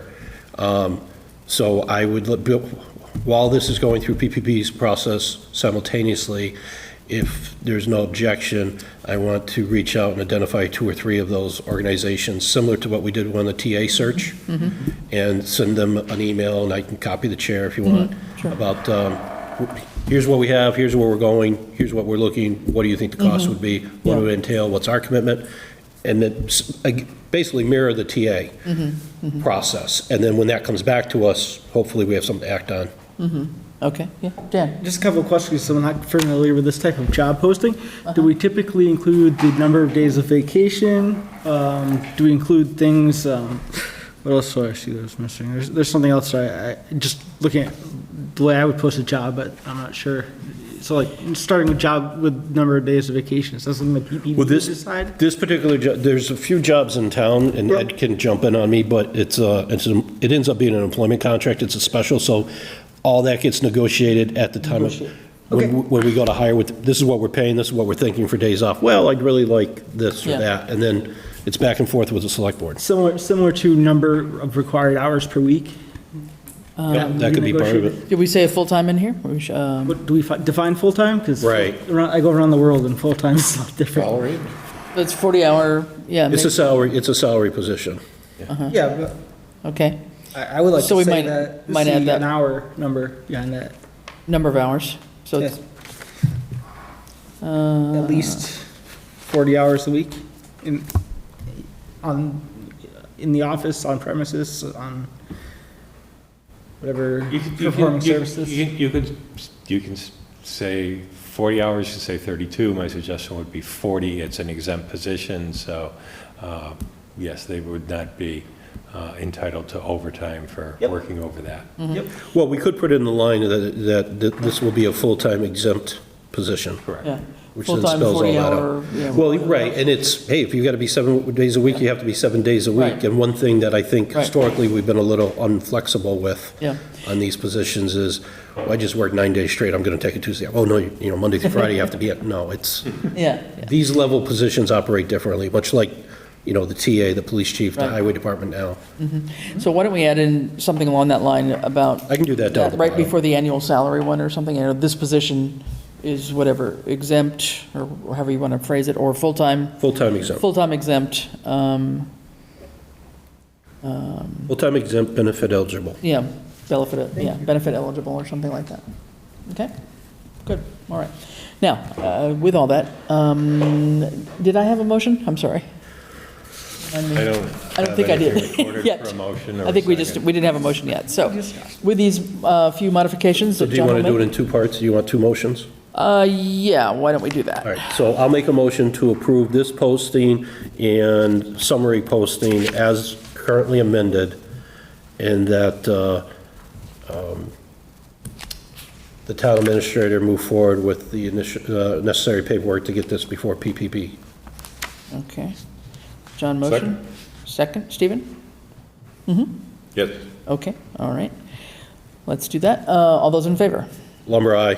Johnson, aye. Valley, aye. Piper, aye. Falls aye. Okay, I make a motion, if there's no objection, that I reach out to try and identify at least 3 different assessment centers and use the same approach we did for the town administrator, and I'll copy your letter, and send that along with this posting that we just approved off to them, and ask for feedback, or, information back so we can make a determination if that's the direction we want to go in, based on cost. And try and get that accomplished Yeah. before the next meeting. Wouldn't actually be would you just identify them first rather than asking for a proposal, right? Or, Well, so you take the three, hey, this is the job we're trying to fill, we've written this up, we're happy to tweak it a little bit if you think we need to, because you're the experts, but we now want you to go out there and do the search, identify a pool of candidates, screen them. We're only going to get involved, because again, their names will have to become public once we get involved. so we're not doing just the assessment center part, which is that day-long scenario of the finalists. You're That would be proposing part of now, it. Let them do the search. let them do the actual search Then do the rather than having assessment. an internal committee. And I would say, much like I tried to do with the town administrator, is when they get to that final piece of screening, that at least one or no more than two of select board members should be on those panels. Right, yeah. Again, I acknowledge what the town administrator said before when his search is, if we put all of us on it right away, that forces every applicant to become public on No, day absolutely. one. Yeah. And I think that's a detriment. Correct, yeah. But this is a bit of the assessment center part is not new in terms of running somebody through that scenario-based Right, but that thing. relies on us identifying all the candidates. Right, and you're making a bit of a switch from what we had talked about earlier, rather than having a search committee per se, including yourself and Chief Pond and whoever else you had in mind at that point. Yep. That you're recommending that, and these assessment centers do that process? That's what I'm going to find out between now and the next meeting. So that would be the query, okay. All right. My belief is yes, I'm looking for confirmation. Okay. Do you have an idea on that? Whether these assessment centers also do that kind of recruiting, screening process, or? I mean, I know I that. believe they do, but Yeah. let's make sure. I mean, if they do, I think that's the way to go. Yeah. So maybe it's an initial communication saying, here, we'd like to do this, do you do, Right. can, but without getting yet the full proposal. Well, and if you can, what would Yeah. the cost be? Right, yeah. And if the answer is like, no, this is all we do, and this is the cost for And that, we do- okay. Yeah, we don't do that, but we'll do the assessment Yeah. center, but yeah, so I think to phrase it such that you can get some level of clarity in terms of what they do, yeah, okay. And the cost for each of the Yeah. two different services. In case it Correct. is, yeah, okay. That's my motion. All right, we have a motion by John. Do I have a second? Second by Dan. All right, okay, all those in favor? Lumber, aye. Johnson, aye. LaValle, aye. Piper, aye. All's aye, okay, that's good, we will keep on moving, perfect. All right, next, TA search, TA search, oops, that's me, sorry. TA search, so there's been some movement, I guess I would say, since our last meeting. We had decided on community paradigm. I believe I copied you, Yep. or forwarded you letters that I actually mailed letters to the three entities, but I followed up with an email to the selected group, Community Paradigm, and had a phone conversation with the principal, Bernard Lynch. And so that's moving along as scheduled. I was kind of wondering whether I should, I mean, the other two entities haven't reached out, so I'm assuming they got their letter. I didn't send it certified, which maybe we should have. I didn't follow up with a email to them saying, by the way, you haven't been selected, but I'm hoping that there's no backlog there. But anyway, the entity that was selected, we had a brief chat over the phone, and he would like to get going as soon as possible. Here, here. And there has been a letter of agreement contract, I guess I would say it's more of a contract, right? Signed already by, I wouldn't call that the contract's about to be sent out. but- contract, okay, so it's a letter of, agreement of some sort? That's an agreement. To do services between the town administrator and Mr. Lynch. And to that effect, that got signed already a couple of days ago, and Mr. Lynch has already sent out a questionnaire to Ed and asked that, I guess, it also be forwarded to town department heads? It has been forwarded to all town department heads. Department heads as well, so he's on it. So they're anxious to get going. I will admit that I took the liberty of scheduling a meeting with him to go through the process, and that's why we have a special select board meeting on Thursday, this Thursday, at 6 o'clock upstairs in the second floor room. So it won't be live, but it'll be recorded, and it's going to be probably no more than 45 minutes, and it'll be to have Mr. Lynch zoom in and talk to us about the process, what he wants us to do, what they're willing to do, et cetera, and just walk through that proposal and be sure that we're all on the same page. So he would like a half an hour, 45 minutes just to do that. So there won't be any other agenda. I did schedule it, so I'm hoping people can be there. He will be Zooming in. If somebody cannot be here in person on this coming Thursday, day after tomorrow, please let me know and we'll figure that out. But I think this would be an opportunity for us to just be sure that we understand what this search firm will do for us and where we have to get involved. Okay? Questions, Stephen? I have a direct conflict with the Open Space Committee at that time and date. The meeting is going to be downstairs for open space, yeah, okay. Could you make a half an hour of the meeting? Maybe? We'll see. We'll work it out, yeah. I mean, yeah. I know Cindy and I, we switched rooms because they were going to be upstairs, and I really do want this recorded. So we did swap rooms, so we'll be on the second floor meeting room on that. But yeah, we'll work that out, Stephen. So I forgot. I don't know, somehow I missed that, so I'll get back to you if I can make it. Yeah. But my question is, and it's more about what we just decided to do on the fire chief side. Do we need, I'm assuming the answer is yes, do we need to do some sort of PR, posting thing and run it through PPP as well? For the town administrator job? Right. But we don't have the summary, which normally that requires, the posting and all that, which they're going to do for us. Right. So is it a matter of making sure that he understands there's a checkpoint in his process that we have to abide to, and then I can just verbally communicate to the committee? Yep. And this is when this is going to come along. I think in our packets, I could be wrong in here. Hang on. We have in our package, yes, thank goodness, town administrator search charge number 2, which was in there. But we did talk in here, I think I'm not lying, yes. Committee shall work with a consulting firm to verify the final profile, job description, and wage classification of the town administrator position and submit the information to the PQB for review. Oh, okay. I'll share a copy of that with them. Okay. Yep. So just take charge number 2 here, and that's it. And then I think what, this whole notion of any candidates, if we were all involved and then they do become public, that sort of limits your pool. People may just say, no, once, I don't want my name public right away, and that I think can limit the candidate pool. So the committee, at most, maybe, and this is one thing we would want to clarify with them, is would there be like just one person from the select board to just at least be an observer with them when they're whittling down the candidates before, obviously, the final group gets mentioned to us for approval, for interview. Yeah, and then maybe he can explain what. Exactly, I just want clarity on that. You could have up to 2. Yeah, maybe. But before anybody volunteers, I think they want to know what the. Right, so I think that it's really important, I think, to just be sure that, we sort of meet each other and get a meeting of the minds as to how this is going to work. And so it just seemed to be the best time to jump right in, since he was already starting on it. So I took advantage of it. So I apologize for not scheduling it with you all ahead of time. Name of the principal will be? Bernard Lynch.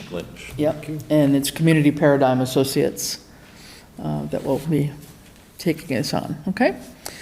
So that's basically the update on that, and like I say, we will have that on Thursday at 6 o'clock, our usual time, upstairs, okay? But give us a holler if you cannot be here. All right, next, Senior Center Building Committee charge. This should be also, I think, ready hopefully for our final okay tonight and signing off on. Motion to approve as presented. Okay. Second. All right. Okay, John and then Stephen, second. Yeah, and this, just to note, this is the final edits as we had discussed at the previous meeting or so, and so this incorporates all of that. If there are no questions about it, we'll take a vote. All those in favor of the charge as written? Lumber, aye. Johnson, aye. The Valley, aye. Piper, aye. Fowles, aye. Okay, so we will sign off on that if we have that with us this evening. Next, let's see. Oh, well, I already did the search charge. So yeah, I guess I talked about it, but I guess we didn't actually formally approve that search charge either, so I guess we should do that, right? Motion to approve town administrator's search committee charge draft number 2 Okay. as presented. Second. All right, John, and then second? Second. Stephen, okay. All right. Does anybody have any questions about that? Again, I think, if there's a little tweaking to do, I think this gets us the big points, and if there's some little tweaking we do, in talking to him on Thursday, then I don't think it's probably a big deal. I think this covers the main points of what we have to deal with. Okay. All right, all those in favor? Lumber, aye. Johnson, aye. Valley, aye. Piper, aye. Falls aye. Okay, great. All right, moving on. So, Ed, we have some draft amendments. We talked about this at one point in time, some recommended changes maybe that we want to put before PQB.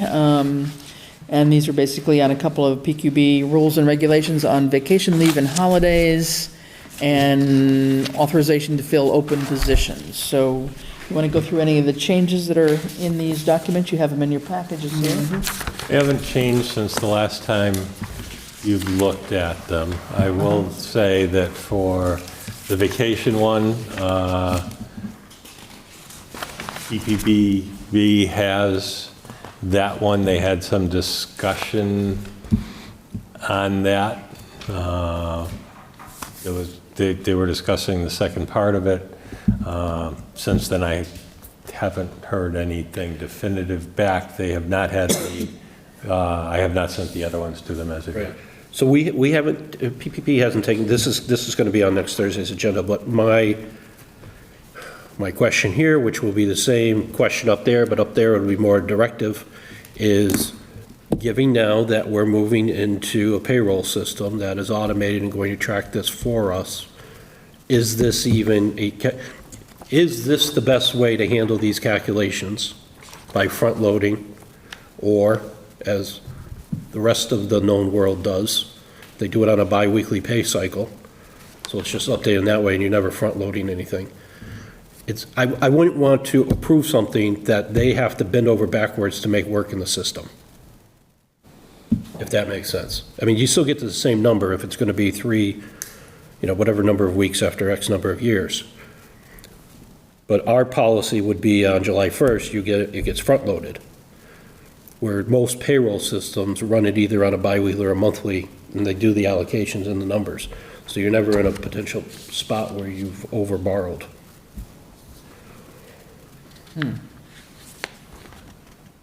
I think my memory was this was to accomplish 2 changes. One, to make the starting employment here more attractive by getting up to the 2 weeks. Right. And then 2, how do we do that within our existing payroll with that calculation? So going from 0.083 to 0.166, that's the piece that I think if we just say. Down in section F, is that what you're? Yeah. Which can be wording for that committee to figure out. I mean, Yeah, and especially given who's on that committee. yeah, They have maybe. the resources, what's Maybe the to bring wording? it to them for some thoughts, perhaps. But, yeah, I think the idea was to be able to provide more of an incentive for attracting people. Correct. And keeping people, by having, And what's the easiest way to accomplish that? Through the third-party vendor, yeah, because again, that's what they do, and we're moving out of our paper Excel forms, yeah. right? Well, it might be a question to Harper's, I don't know, somebody. There is one thing just in A, and I think you already corrected it, maybe Ed, on A, the employee shall be granted 1, but that should actually be written out as 2 now, 2 service equivalents under A there. Right. Yeah, so that, we've got 1, and then Actually, the number 1 should be crossed out. the 1 should be crossed out and And 2 written in besides the 2 in 2 next to the parentheses. 2, the word 2, TWO, yeah, okay. Okay. I guess, John, would you be okay with still just, putting it for them? Okay, but that's a question for them to maybe toss around, and if they've had experience, Right, because once they get done beating it around in committee, then they have to hold, the committee has to hold the public hearing, right, before it can even come back here for final. I mean, the hard part of that is you have employees currently, you're actually, the ones that accrue whether it's 2 weeks, 3 weeks, or 4 weeks on July 4th, they've actually accrued that. Yeah, I know. So.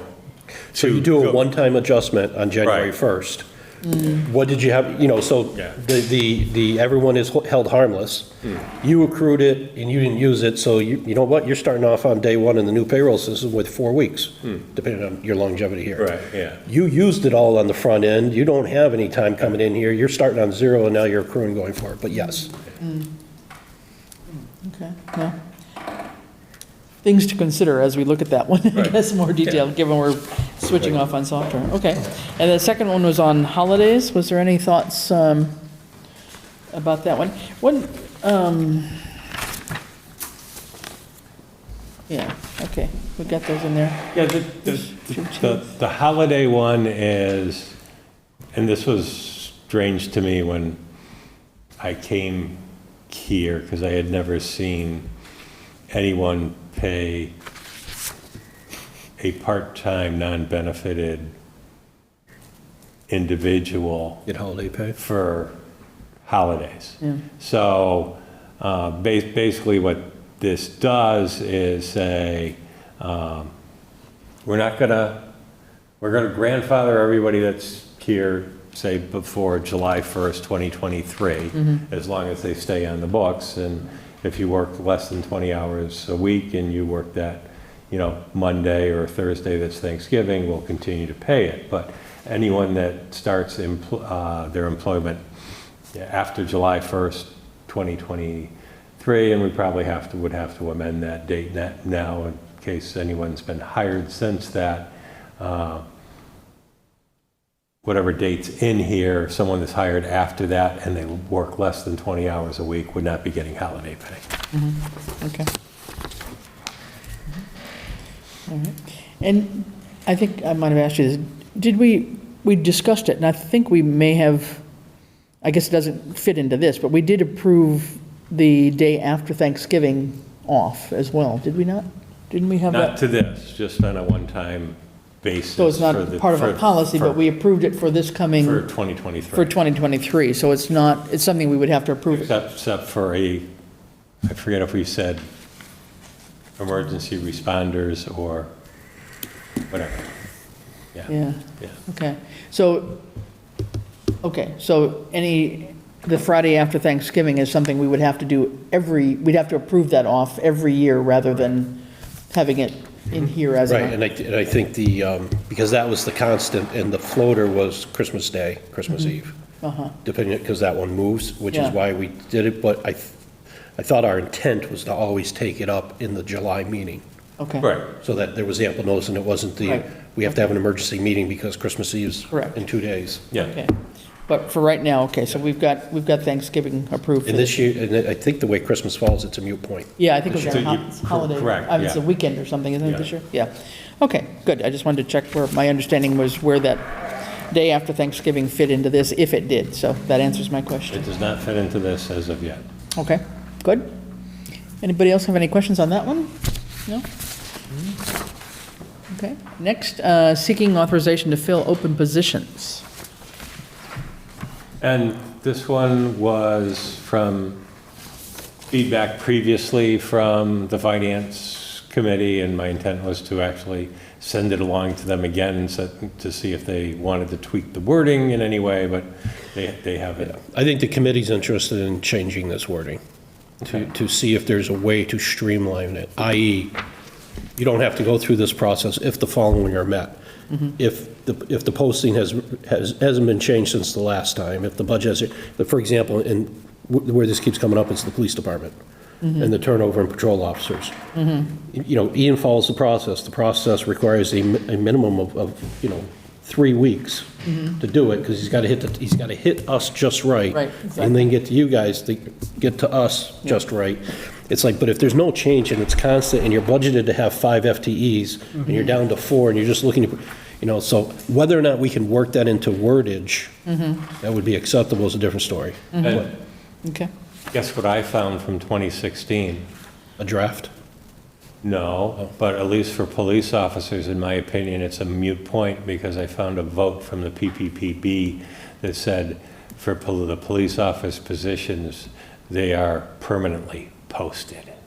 Oh, Well, maybe if you share that with the rest of us. maybe pass that one around so that But, yeah. that may make your life a Another little one easier. could come along and Change it, say nah, so, yeah. Huh, interesting, okay.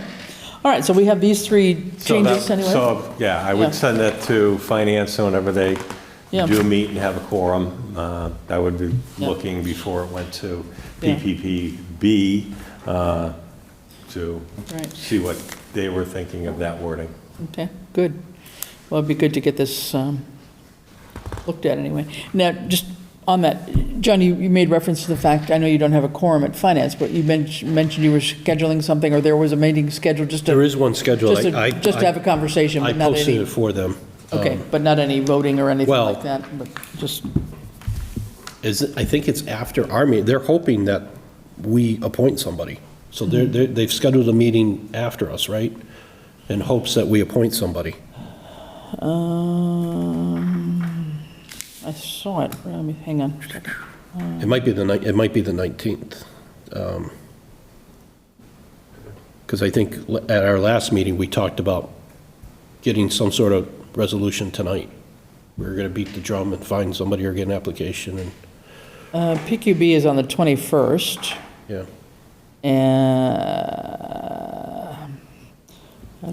I'm not, boy. Oh, no, oh, yeah, sorry. Finance is on the 19th, actually. Right, because 2 weeks ago, we said, Yeah. come hell or high water, Well- we'll have a name tonight. Tonight, I actually have right now, I have a text from the person I've been trying to talk to, who wants to talk to me on Friday. So I can talk to him, but he's not going to be able to be appointed, if he's interested, on the finance committee. There's no way we're going to get him appointed before. You think you could call and just find out if he's interested ahead of time, and that could be the one extra thing Thursday night? For this coming Thursday? Yeah, I'm not going to talk to him until Friday, though. Maybe, well, we'll see. You want to just appoint him and? Sometimes it's better to ask for forgiveness and permission. What, doesn't he have to apply? You're the chair. No, Conscription to our yeah, right. services? Are we? No. Heavy lays the head that wears the crown. Well, let's, anyway, I think I've got a person interested, so I think there's hope. I really do feel like there's hope, but the 19th might be a tad quick. Sorry about that. Shoot. And they would want to meet on a Tuesday normally? Is that when they would like to meet usually? Finance, or it doesn't really? I jumped on the chain afterwards. I knew there was communications with Ed, and was there some sort of, what prompted all of a sudden the desire for finance to meet immediately? Was there something for the 19th? Or they just want to get back to work? I think they just basically wanted to get back to work, but like I say, that first one came through on 4:30 on a Thursday, and the offices were already closed, and I already knew from trying to help them out last time that I didn't have an authorization to go in and post it, or I would have. So,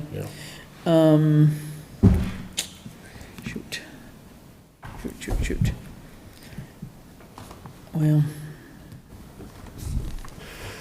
Well, I mean, if you're going to talk to him on Friday, do you want to post a 15-minute meeting on either Monday or Tuesday in hopes that he says yes? You can always cancel it, and we could do Zoom. we could do something on Monday real quick for something, on the 18th maybe. Yeah, I'll see if I can, because that would at least allow you guys to meet, which would be good. Plus, we're coming up toward the end of the first quarter too, which is what finance hopefully was going to be starting a regular meeting schedule, right, with the accountant and treasurer, right, to go through things. Yep. So, okay, let me, if you're real good, quick, and if you're persuasive and everyone's quick, you've got Thursday, any other business. yeah, if I can catch him before, he just suggested Friday now, but maybe I can catch him Thursday. But I can at least find out, maybe that's it, I can find out if he's seriously interested, and then we can pick it up Thursday. Okay, okay. I will get myself on top of that, thank you. Okay, so any other business right now? I think we've gotten through all of that stuff. Nothing, okay. How about just jumping on down, let's see, we've got some minutes to approve. First of all, we got anything to sign, or you got something's coming around? Yeah. Sorry, okay. I'm sorry, I stepped away for a moment. Yeah, sorry, Joy, go ahead. I didn't have anything under any new business. There was a concern brought up about the school, and I've heard it from my own child and from family that I have that work at the school about the heat in the classrooms, especially upstairs. And I was just wondering what the chair of the school committee's take was on if ways that we could possibly make it cooler in the school so that we don't have to have half days or people there aren't a race melting. Yeah. I know it's a topic for tomorrow night's meeting. I mean, the short answer is, we looked at the beginning of COVID, we looked at air conditioning in the whole school, and it just, the price wasn't there. Folks will notice that on the agenda for tomorrow night's meeting at the school is to start the discussion on the modification and/or replacement of Norris School. I mean, I think the original part of that building was 1956. Yep. And then the second edition was in 94. Something like that. So, short answer is we don't have the money for the air conditioning. Yeah.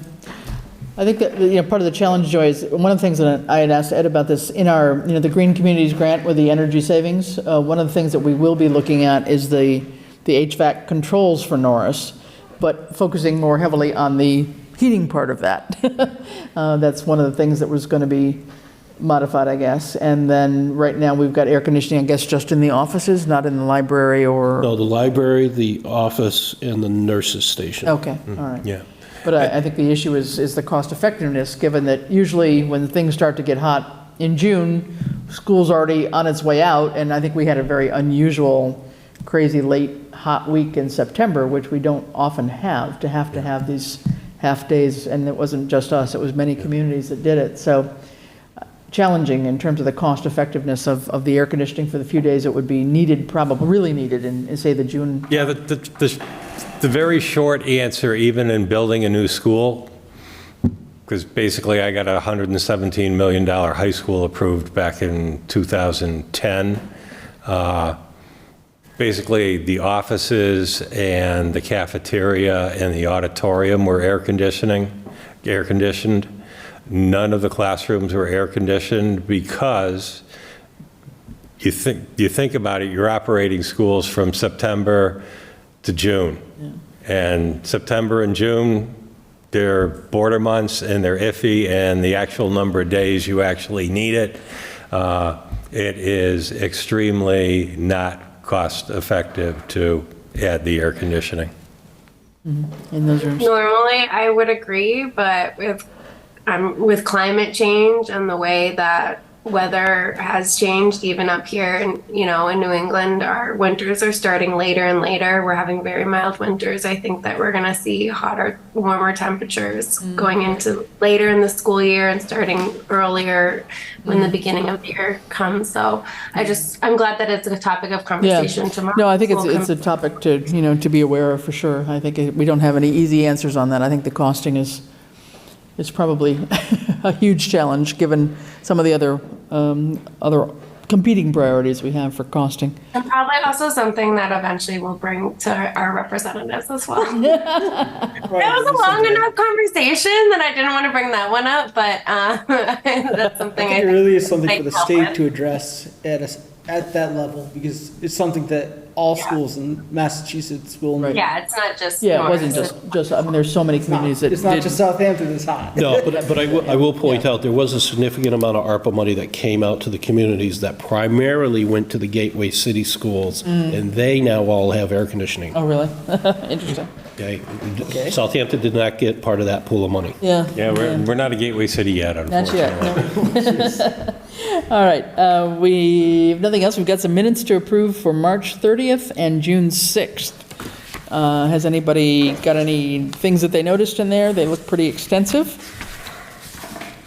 I did not see anything. All of the minutes of March 10th and June 6th. March 30th. Sorry, March 30th. March 30th. Second. Okay. Stephen motion, John second. Anybody, any comments, questions? Did you see any typos or general errors or anything? Well, just on the June 6th, I'm assuming on page 2 that we really did mean to cross out Ronald, Yes. right? Yeah. The alternate electrical inspector. Yeah, that's actually That's carried accurate. over from the agenda. Yeah. Okay. Yeah. All right. Okay. Yep. Yep. Okay. So we have a motion and a second. All those in favor? Aye, Lumber, aye. Johnson, aye. Valley, aye. Piper, aye. Fowles, aye. Okay, great. Those are both approved.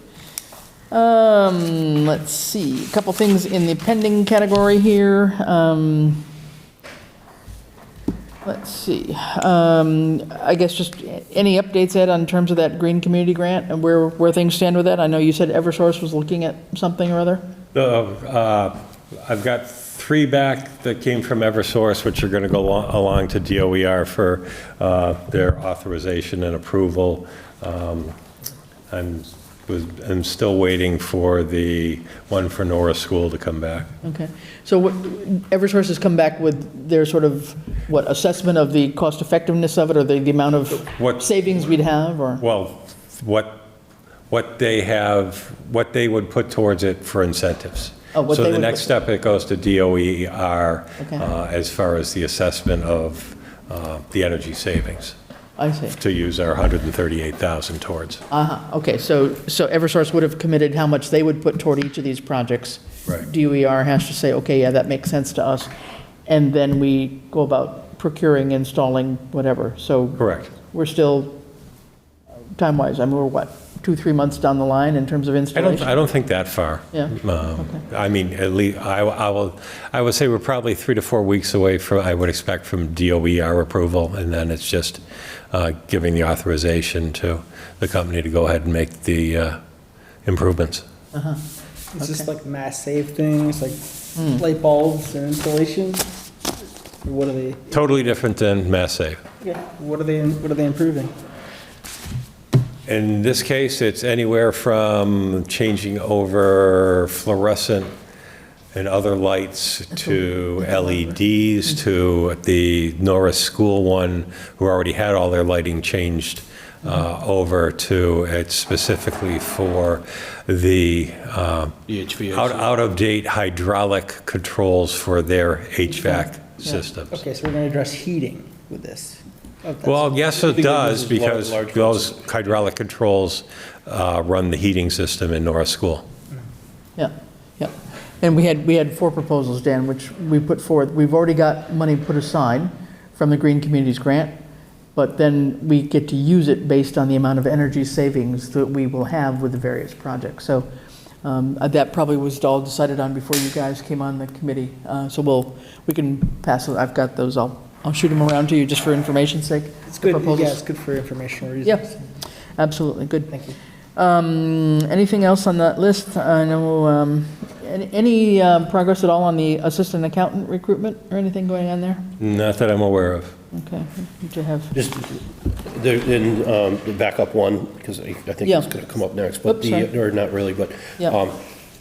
I believe, is there a meeting scheduled for dispatch, or has that already happened? Or is there something in the works, dispatch MOU? Basically, the chair has a copy of the template, and Easthampton has sent it along to their attorney, but, you know, Nothing yet? at this point, Easthampton's doing the, shall we say, doing our, half of our dispatch, so, you know, and as long as they keep doing it, even if we get dark, you know, Okay. the official paperwork, I'd like to get it back and get it going, obviously, but, yeah, yeah. they've got it right now. Yep, okay.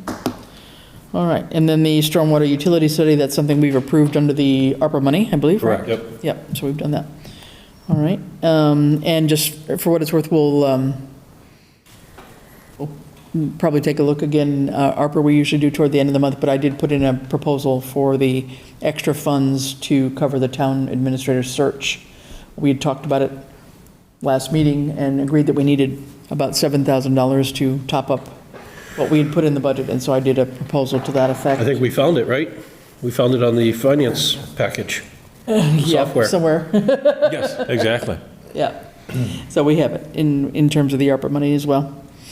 Okay. And the town accountant would not sign the contract for appropriation because he knew it was $7,000 short, because he didn't have the Have ARPA the approval paperwork. letter yet. So I had to get the application done real quick. Go Bradley. All right, that's what I like to see. Okay, so we have our select board meeting on the 14th, actually, which is Thursday, that brief meeting with Community Paradigm, a meeting on the 26th, our normal meeting, and then let's take a look at the October dates. Looks to be the 10th and the 24th is what I'm seeing here, according to my calendar.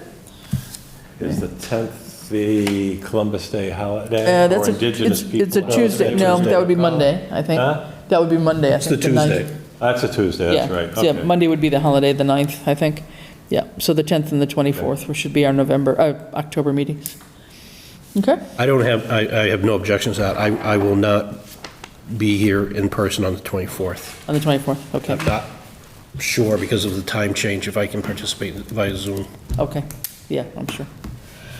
All right, good. All right, so that gets us down to the end of our agenda. We will be going into executive session, and let me read out the rationale for that. Let's see. So the board will be going into executive session and not returning to open session, and the reasons being MGL Chapter 30A, Section 21A, Number 3, to discuss strategy with respect to collective bargaining or litigation of an open meeting, if an open meeting may have a detrimental effect on the bargaining or litigating position of the public body and the chair so declares. Police, MGL 30A, Chapter 30A, Section 21A7, to comply with or act under the authority of any general or special law or federal grant and aid requirements. Executive session minutes, May 23rd, 23, June 20th, 2023, and July 11th, 2023. And the third reason, MGL Chapter 30A, Section 21A, Number 3, to discuss strategy with respect to collective bargaining or litigation if an open meeting may have a detrimental effect on the bargaining or litigation position of the public body and the chair so declares. 15 College Highway. So with that. Second the chair's motion. Okay. We have a motion and a second. All those in favor, we will go into executive session. All those in favor? Lumbra, aye. Johnson, aye. LaValle, aye. Piper, aye. Fowles, aye. Okay, we are adjourned our regular meeting at 9 p.m. And we'll take a couple-minute stretch break. And This government meeting is brought to you by Eastworks and our local cable subscribers.